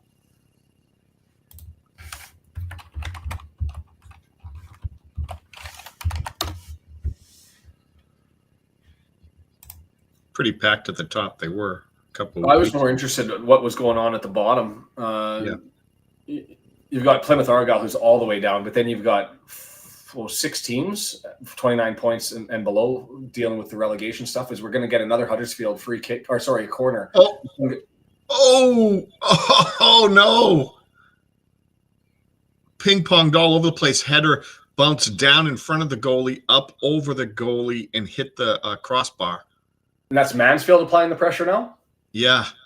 Now they got a corner out of it. I don't know how they didn't score. They've had 3 opportunities now where you're like, okay, this is a goal, and it somehow doesn't go in. My game had a right-footed in-swinger at the Bolton Huddersfield game that was easily cleared and then given back to the goalkeeper on a foul. So nothing came out of that one for Huddersfield. As they've been more active, to be completely fair, they've got another gear as far as foot speed goes. You kind of wonder why in an important match like this for them, they've come out a little bit flat, but they're running now, racing a bit. And I brought it up just to finish my thoughts on the table there. Yellow? Another yellow for Bolton, and this is Shaun getting it. We got a mass gathering. We got hands around the neck. That corner provided a goal for. The coach is all the way out there. And we got the 4th official jumping over the hoarding. Seems to be breaking up now and separating. We've got a little bit of dramatics because of all of hands around my neck, and I'm traumatized for it. So we'll see what the referee does here. This all coming from a yellow card tackle. Nothing much in that. Shaun jumped up in the air to try and head it away, and he bumped into the man in the air, not with a lot of force, and then the captain goes over and grabs Shaun around the neck, and that's what Shaun's talking to the coach about. So Shaun gets the yellow. Looks like he's going to be the only one. Oh, a yellow to the bench, it looks like, too, for coming out. But going back to where I was, Luton Town, Derby County, Cardiff City. Oh, and a yellow card for the reaction for the hand around the fist. That's Lasse Sorensen who got up and went after Shaun. He took a yellow, and that's the right call. To be fair, that was unnecessary from him given the scope of what was going on. Hull City, Stoke. Interesting. Like, the championship's just another level. You look at those clubs and you think, how are those guys in relegation struggles? But then you look up at the rest of it and you see Oxford and QPR and Sheffield Wednesday and Watford and all those clubs, Millwall, long entrenched in the mess that is the championship. Did my chat die, or is it just not reloaded in a while? And I apologize if that happens sometimes. It looks like it's just nobody chatting right now. No. Are you sending it to the screen? It wasn't showing up. I have been sending it to the screen if you're not getting it. Yeah. Same overlay as before. It might just be because he set it up and it's a different view. I don't know. Huh. Huddersfield continuing to press here. 30 yards out, right footer into the area. 18-yard box coming low. Stun spins, still 20 yards out, left-footed, just misses by a foot, but it would have been covered by Southwood, who was there and dove over. I wonder if he could have actually reached out and grabbed that, and if he thought that was if he thought that was last touched by them, so he left it.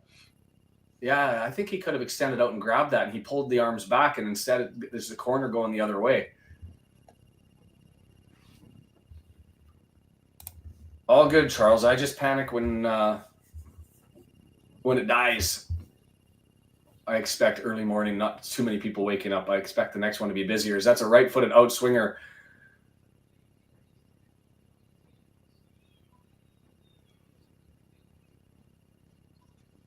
I've never seen that before. A call for the ball going out of play in the air on the right-footed outswinger. I'm going to have to watch that one on the replay, the 65th minute, and maybe look up the rules a little bit, because I didn't see him inappropriately take it from placement of the ball. It was in the air, and the broadcaster's saying it went out of play. And I didn't see it. Bolton looking to make their first subs of the game. And I apologize for being naive on the rules at times, but that one throwing me off.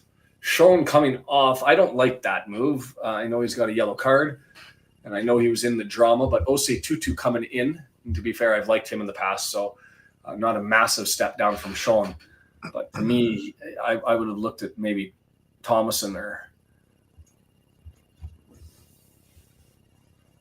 They just said that. Not a big risk when you bring in the quality of Osei Tutu to come in.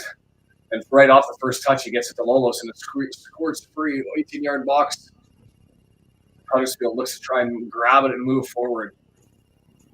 Nice touch and a switch over to the right-hand side. Turton now. Oh, or, sorry, not Turton. He's the sub. Can't see the jersey numbers on the backs, and so I apologize because I'm Collins with it. Can't hold it up. It gets stolen away. Evans turns around. Right-hand side. Carries it. Sorensen now. Dancing back. Stabs it back. 25 yards out. Kane into the area. Headed away. Well collected and well dealt with there by Sorensen, the midfielder who's come back to add defensive support. Huddersfield pressing. A little bit of park the bus here and a little bit early from Bolton as it's Huddersfield into the area. Headed away. Knocked down and easily collected there. Callum Marshall, one of the attacking subs that just came in 60th minute with it, gets it over to Herbie Kane out to the right-hand side, switches on, 9 yards out, delivered into the box, cleared away there. That time, Hogg, who'd come back midfield and helping out the defenders. They've got midfielders now coming all the way back and standing literally like 8 yards away from the goal. It's a defensive shell here for Bolton.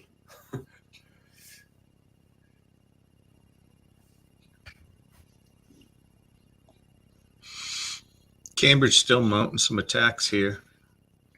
Game's gotten a lot more interesting with Mansfield playing hard now too. Cambridge with the breakaway outside the box. Blast. Oh, just over the keeper. 18-yard box cross in. Jumped up and collected by Southwood. It just feels on this one, 20 minutes left, that this is going to be kind of like the Wrexham-Birmingham game where, although not a draw, Huddersfield pushing a little bit more desperate, maybe a little bit more. But the pitch is starting to tilt here, is the sense. And while Huddersfield's way? Oh, yeah. All like hard Huddersfield way. I mean, the XG not really showing it. 62% possession, 0.60 on the XG. 11 total shots. How many shots on target? None. Cambridge just had a nice cross, got well defended and knocked out. Gives them a corner.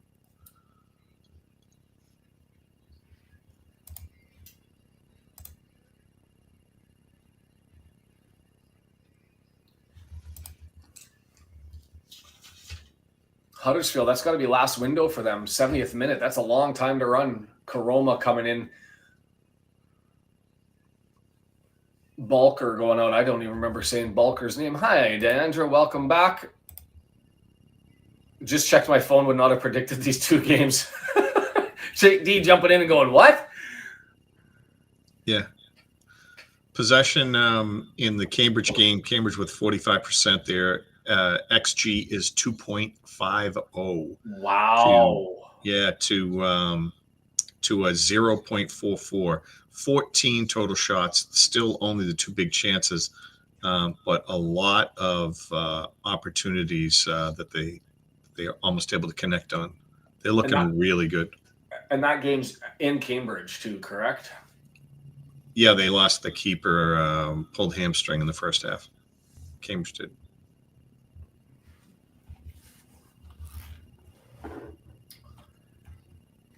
Huddersfield with it. Lee's looking forward. I'm going to go back to my lineup so I can try and get the numbers here. That's Marshall moving it all the way forward. Spencer with it, left side, draws it back. Lee's into the area, trying to ping it forward. 18-yard box is headed. That's going to go for a corner. See, Cogley all the way back. All the way back. And 7 yards away from goal to try and fend that one up. This is just nothing but Bolton green jerseys setting up shop right in front of their goal. Right-footed in-swinger from the left-hand side. Near post. Bolton players there to head it away. It's knocked down and pumped clear.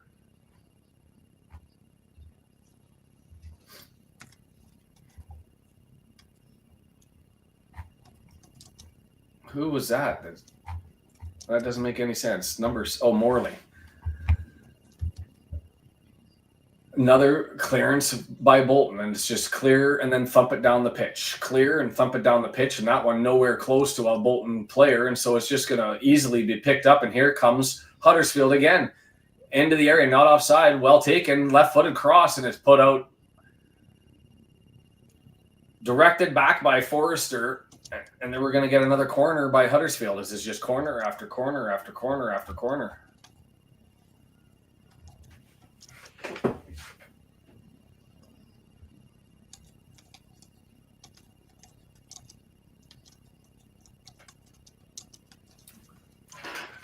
The entry, nothing from it, gets cleared. Going to be a kick out there.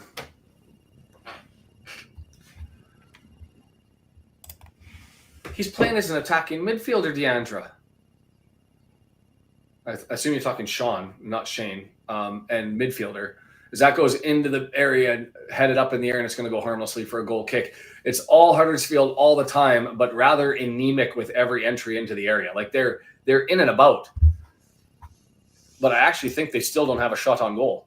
11 total shots now, still no shots on target. And as Kim would remind us, you can't win football games if you don't get a shot on goal.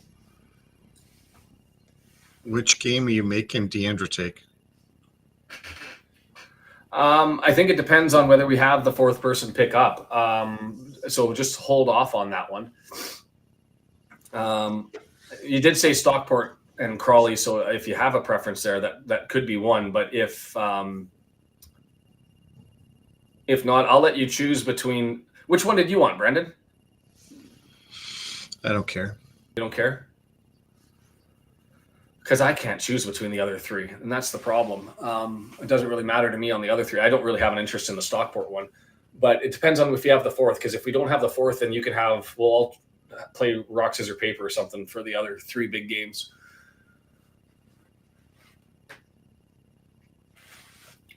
And Deandra doesn't have a preference either. We'll have to run a poll. What game should we cover? 6:04. We've got 56 minutes to the half, 20 or to the start of the second round of games. 16 minutes plus added time, or no, I guess 26 minutes plus added time here. No, 16 minutes plus added time here. Can I do math this early in the morning? The answer, no. Free kick to Huddersfield, but on their side of the half, as Bolton had an opportunity to press forward, but instead sticking the boot in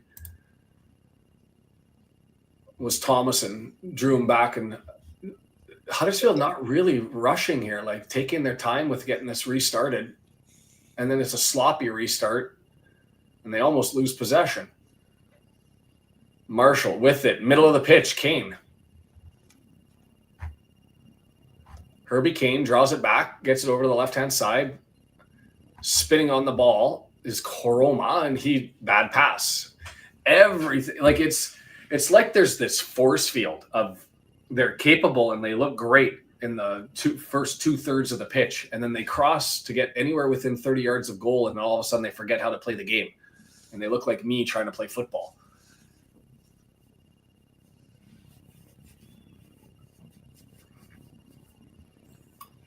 Thrown in by Bolton, won by Huddersfield, and here they come with an opportunity the other way.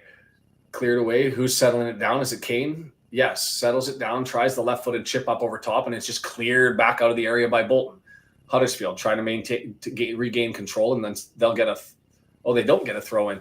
It's going to be a Bolton throw-in from the right-hand side, and taking their time already. No real interest on John McAtee to go and get that one. McAtee coming off the bench in this one.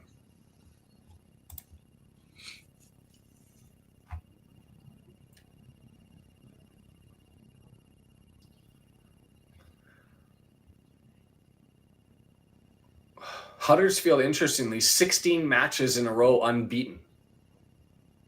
Did I hear that right? 16 unbeaten in a row? Wow. Offside, dangerous, and they give the offside as that was John Nice to see McAtee. you, David. Just not paying attention. I love this Yorkshire heckler who's right next to the broadcaster who just keeps throwing out random statements. This one, get upfield. Yes, Angel, hold on. Bolton is the goal. A little bit.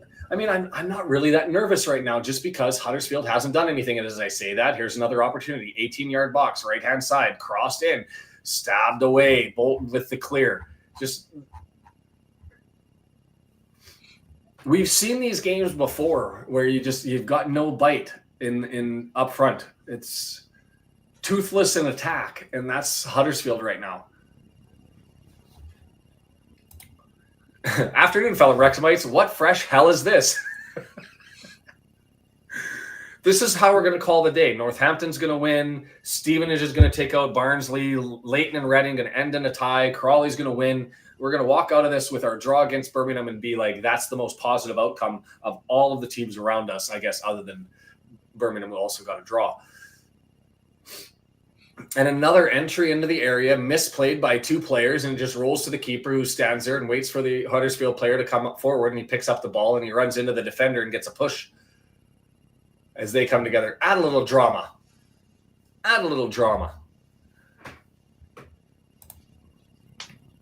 Lakelco saying, thanks for Ren, brother. Yes, I'll push that one because I've got no problem doing it. If you haven't, we were talking about sort of guerrilla marketing and content creator power and all that sort of stuff and EFL outcomes since the half. And we were talking about Ren being a musician. If I'm from North Wales, if you have, that's an opportunity. And McAtee, I don't think he was offside, to be fair, but it was a horrible attempt and he missed the right footer by about 6 feet to the right of the net. I don't think that was offside. Let's see that one again. Oh, I don't think that was offside, but it doesn't matter. McAtee pumped that right. And Huddersfield opportunity, big save. Southwood got called on there. Wow, out of nowhere, Marshall gets it on the left-hand side. Long ball in. Defender misplays him entirely and gave him the inside, so he took the opportunity, drew it back, and Southwood had to lunge to his left and get there. Stab the arm out. Ooh.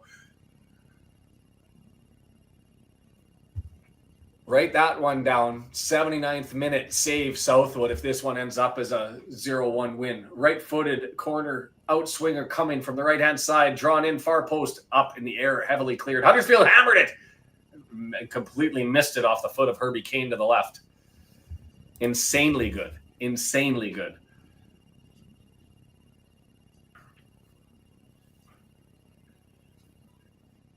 Oh, my word. First time volley right in the middle of the D, 19 yards out, and he thumped that thing 8 feet wide. Like nowhere close for Herbie Kane, the 26-year-old, who looks older than me. Oof.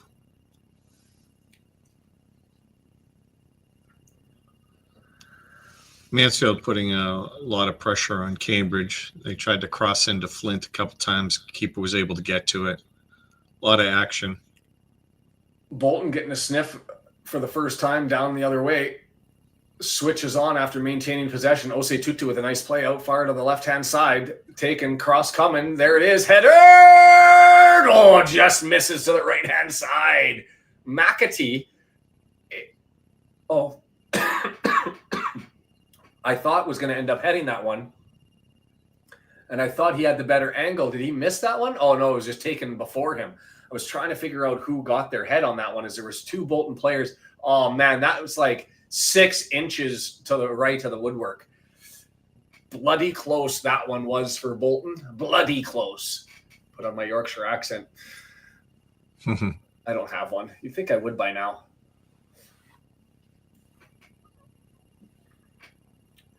Right. Conversation I never thought I'd be having with my youngest son. We were discussing the people that he's friends with in England and what type of accent they had.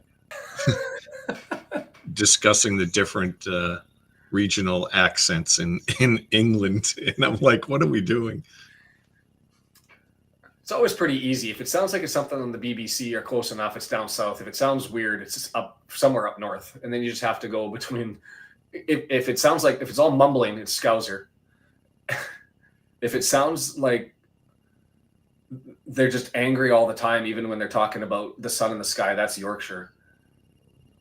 And the thing I love about the Yorkshire accent is, and it's not even the quality of the tone. It's the nature of the statement, like the F and L, fucking hell, and everything. Like it's volunteer. I'm gonna go to the water park, and then I'm gonna swear and curse because there's water in the water park. You know what I mean? Like, but it's just the delivery is, man, that was a horrible interplay by Bolton down near the flag to try and delay that. Is the sub that's come in here? Is that Joel Randall? Has not looked good since he's come on. He was the one who I think had the header. He's the one who just stuffed. That is, it's Joel Randall, who missed that opportunity to pass and gave away possession. Hey there, Dad. If it's incomprehensible, it's Manchester.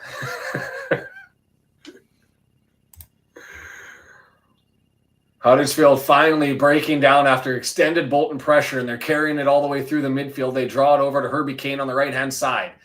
18-yard box now, cut back into the area and banged off the backside of Joel Randall, who's spinning like a top trying to find out where the ball went, so it lands back to Huddersfield. Cogley heads it on, and they earn a free kick there on the challenge by the Huddersfield defender to try and win that one back. Bristol, Swindon, Plymouth all sound like pirates. This is the best part. This is the best part of the day. David, I'm from West Wales, studying Nottingham, and now live in the Midlands. My accent is confused. And David, the broadcaster from Bolton or the color guy anyway, has the confusing accent because he's definitely got some Yorkshire, but he's got like this Scottish Yorkshire mix. At least I assume it's Scottish. Just nice to see you, Tom. They look very short of ideas, don't they? It's a funny mix. And then there's North America. I mean, outside of Newfie, that sounds Irish, and the Massachusetts, New York, the Southern drawl. But the vast majority of the United States and Canada, I would suggest, have very, very similar accents. We have an upward rise in Canada, and we use different vocabulary. Being the most obvious, we say sorry, where the U.S. never does. Pretty much.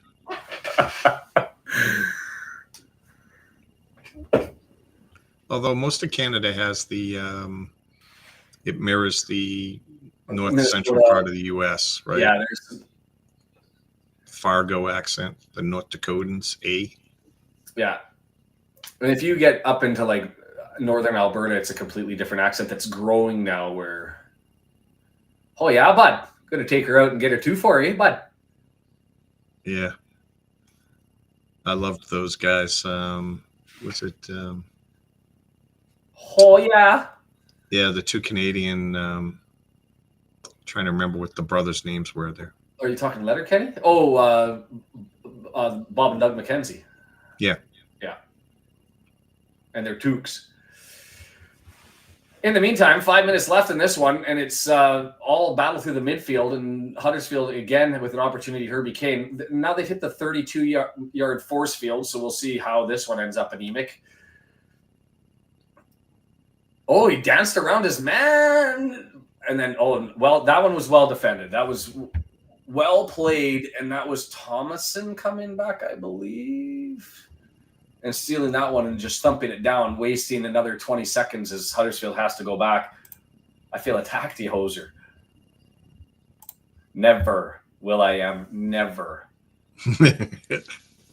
Don't get Shaun wound up. Never. He's already in a grouchy mood. Oh, and a giveaway, Joel Randall walking in, 18-yard box opportunity here, left-footed, and he just is useless. What a horrible football player that guy is. He had a gift given to him. 22 yards out, he runs it into 16 yards and then can't get the chip up over the keeper and just puts it softly into his feet. What? If I was to play football in the EFL,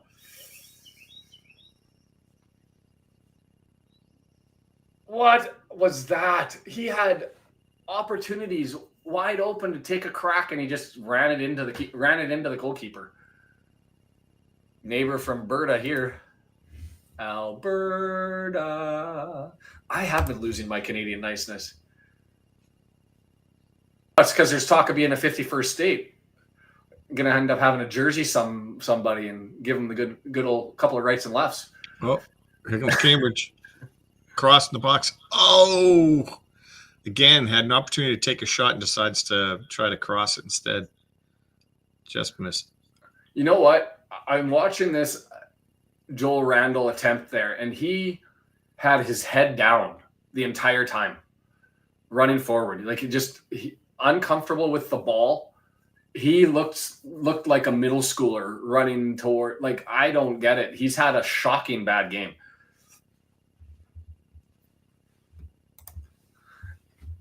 And Thomas, I think that's fascinating too, because I would have thought that would have happened from the BBC. Stubborn English pride. Is that what it is? Yes, we are doing. So the Wycombe Northampton game is one that'll be covered for sure. Barnsley Stevenage will be covered for sure. Leighton Reading will be covered for sure.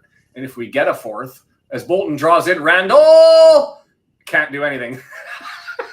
This is just straight comedy now. As that was a great cut back pass for him sitting 9 yards out, and he can't do it and bangs it into the back of a defender. And Bolton tried to catch the keeper off of his line and missed it over to the left. Oh, man. John McAtee goes and gets it, goal line, draws it back, and he gives it to him right at the dot, and he can't get it. He's got the whole net right in front of him from literally 5 yards out. And he slaps it into the defender's legs. They have a Cambridge player down. A defender slid. Looks like he might have strained his shoulder or something. Either that or he's acting up a storm. Can't tell. A minute left here. Free kick going the other way. A pretty heavy tackle. Oh, a yellow card on. Wow. Johnson goes for a tackle, won the ball. I thought that the Huddersfield, I thought it was going to be a free kick going the other way. Oh, my word. That wasn't a foul. Forget about being a yellow card for Johnston. The referee giving Huddersfield a gift possession here.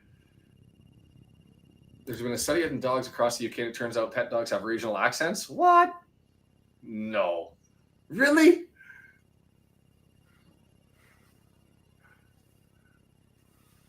Oh, Southwood comes out, doesn't claim it, punches away loose.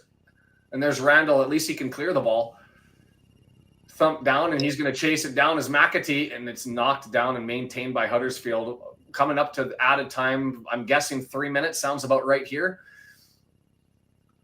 We may have to cut out on this one. This guy's been down for a few minutes. They're going to be giving a lot of extra time in this game. Randall with it. McAtee's offside. And the flag goes off. McAtee can't stay. 5 more minutes? Is that what they said? Really? 5 more minutes of added time on this one. Can't think of anything worse than a barking in a Scouse accent.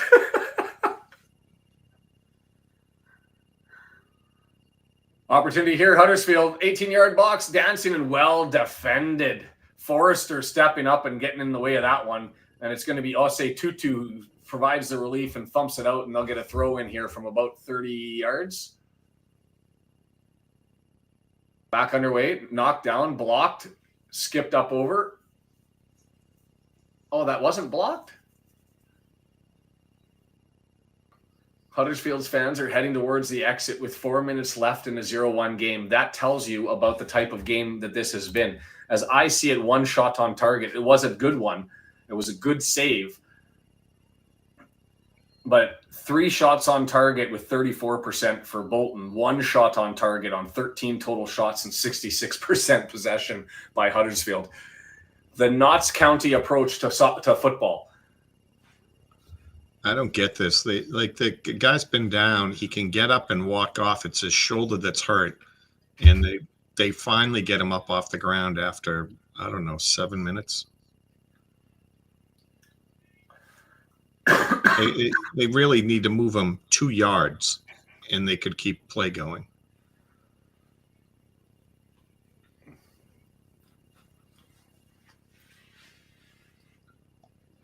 Huddersfield, another opportunity into the 30-yard area, and this time Forrester steps over top and misses the ball. Bit of a mess here, right? 18 yards out, refs lets them play, and the ball sort of gets free and clear. That's one of those scrums in the corner that you see in hockey where the puck is loose and the referee's just yelling at him to move it, as it was trapped under about 3 bodies until somebody went over and flicked it out and got it out for a clear. Penalty kick here for Mansfield. All right. Chance to get them within 1. Within 1. Drills it. I missed the first goal that Mansfield scored. Yeah, you were in the middle of a passionate speech, so I didn't bother you.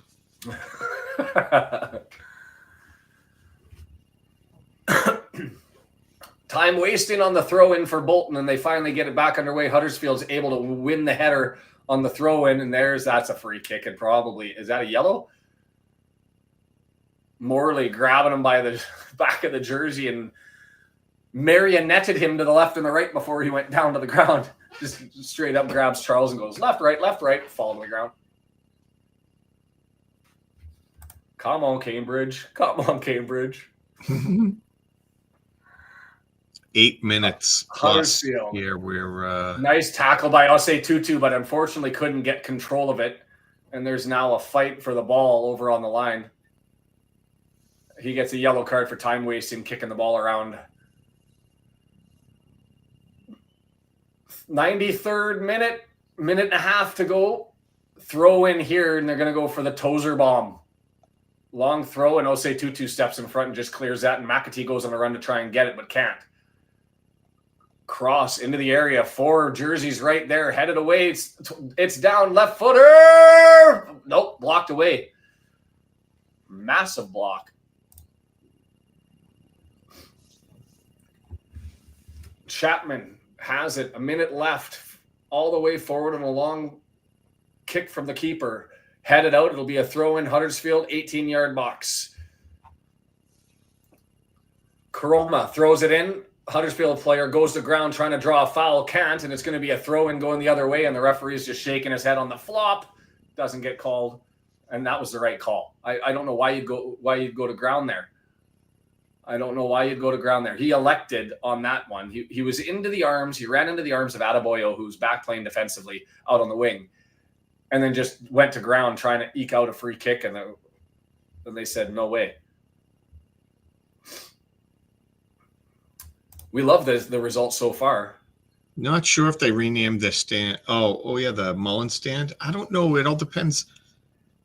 I have to look to see if they renamed it. It's a good call, Scott.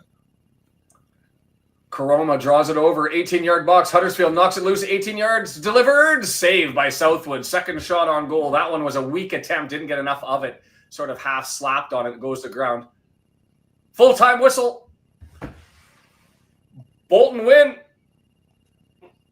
First game, first win for Julian Darby in as the interim coach. Celebrations all around, and the players on the bench jumping down and giving him a big hug. There's a lot of joy here. Man, Cambridge has to hold off Mansfield for 4 more minutes. A lot of extra time. And to answer your question, Scott, Michael Morris, Josh Stokes, and Ryan Loft were the goal scorers for Cambridge. And for Mansfield, it was George Maris and Lee Gregory. Lee Gregory was a penalty kick.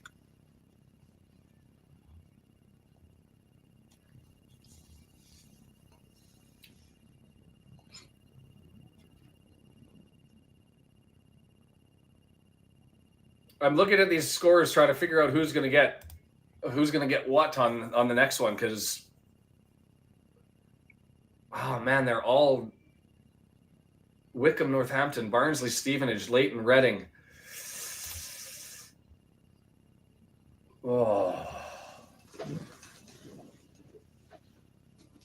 Deandra, type. I'm going to hold a rock, scissors, paper here, and I'm not going to change it. Type rock, scissors, paper. 3 minutes to go in the Cambridge-Mansfield game. Thank you, Bolton. Indeed. Is Southwood a product for countering Viagra? Deandra, if you're there, type in rock, scissors, paper.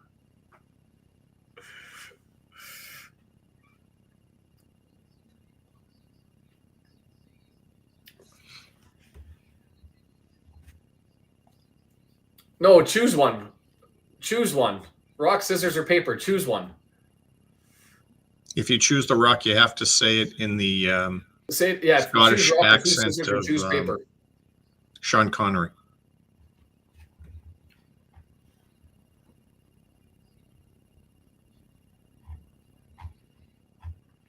Did they get a shot? I thought they had 2 shots on target. Duh. I still got one here. I haven't changed it. I did reach for my mouse. Scissors. I got rock, so I guess I win. And Brendan, do you care? Nope. Okay, I'm going to take the Barnsley-Stevenage game because A, I hate Barnsley, and B, Stevenage is the next game up. And so, Deandra, you can choose between Wycombe, Northampton, Leighton, Reading. If you really want the Stockport Crawley game, we can do that one. But I think the Leighton Orient Reading one or the Wycombe Northampton is more intriguing. But go ahead and choose. And then Brendan will get the leftovers. And if we have the other participant, they can jump in. Or heck, if that other person can't join and somebody wants to, I can give the details. We'll wait for the Cambridge one to wrap up, and then I'm going to refresh my coffee, and we'll be back. W&G chooses paper. Now he chooses paper. W&G late to the party. He would have won. But the whole idea here is just to have some fun. So Deandra's going to take the Wycombe game. And that means Brendan's going to get the Leighton Orient Reading game. Is that okay with you, Brendan? Sure. Leighton Orient Reading for me. Got it. Got about 40 seconds left in this game. Yeah, and then we'll just wrap it up here, and everybody can jump over to the other one and hold for a bit. We'll take 5 to 10 minutes to try and get Brendan to set things up, grab our coffees, do what we need to do. If there's somebody else that's interested in joining and covering the Stockport Crawley game, it'd have to be an international, because for everybody else at 3 p.m., they just get the audio only. Then we'll have coverage of all 4 of those big games. Send me a message on Twitter or send a message on Discord, which is open on my computer, and I'll send the link out to you so that you can jump in. We may have one more person joining us. They said they were going to do everything they could in their power to join, but like I said earlier, I didn't want to throw anybody under the bus because I know there's work commitments for some, and there's late nights Just and waiting for the whistle here. Mornings. So Bolton does a favor on a Collins goal, brilliantly set up. And that was really it was a gorgeous pass, 2 gorgeous passes to be completely frank. And a one-touch chip over the top that landed on the foot of Collins, who deked out the keeper, let him make the move first, and when the keeper went to ground, he just moved it to the left and plopped it into the empty net. Bang, Bob is your uncle. They take the 1-0 lead and then sat back, and Huddersfield looked like garbage for in the final third for the entirety of the game. 13 total shots, 1 on target, they say. I think there were 2. If I hit the refresh button, I think there were 2. They say there's only 1. 14 total shots, 1 shot on target, which isn't right. They had, I guess they're saying the second one was so lightly hit that it didn't constitute a shot. It was muffed. There you go. Keeping tabs on Charlie Savage in the Leighton Reading game, Brendan, if you want to circle that one down. Bradford suffered their first defeat in 5 months. And this one, Huddersfield, I think they said that was their first loss in 16. So crazy outcome. And I'm going to have to register. Do I want Stevenage or do I want Barnsley? That's for the broadcaster. I don't like Barnsley, but I feel like I'll understand the Yorkshire accent better. I'll probably take the Barnsley one. So I guess if we're at full time, we can end this stream. We've got the other, I'll go grab that link and put it in, pin it up on the chat. If you're in the downtime and while you're looking at things and figuring it all out, why don't you go over to TikTok And here, I'll put that one in, tiktok.com/@the-red-horde, and give that a bump because I really want to be able to go live on TikTok because I think it'll add a new dynamic and bring in other people. We need Huddersfield to have their patch right now. Absolutely. Struggle. Especially with the new players coming in, adjustment period, trying to figure out their new roles, all that sort of stuff is a thing. And then here is the link for you to join us and find us in the next chat. And I'll pin that one up to the top. Oh, no, I won't.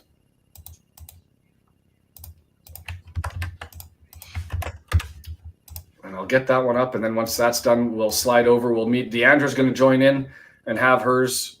And we'll be back on momentarily. Yeah, I have to do my duck swimming. Look calm on the top and be furiously paddling underneath on the back end to get this working. Stevenage have only scored 3 goals away from home, which, Scott, you know what that means given the output already so far today? It's going to be a 4-2 Stevenage win over top of Barnsley. And Northampton's gonna eke one out against Wycombe. Leighton Reading gonna end in a draw, and we're gonna walk out of this feeling like we scripted this one. Hollywood scripted today. That's how it's gonna be. Thanks for joining us for this one. Much appreciation, everybody who was here. Lots of good chat, football and otherwise, about the games specifically, and otherwise with respect to Wrexham. Join us over on the other channel. We'll be there in 5-10 minutes. I've got to go refresh the coffee. And yeah, thanks. Have a good one. Take care. Bye-bye.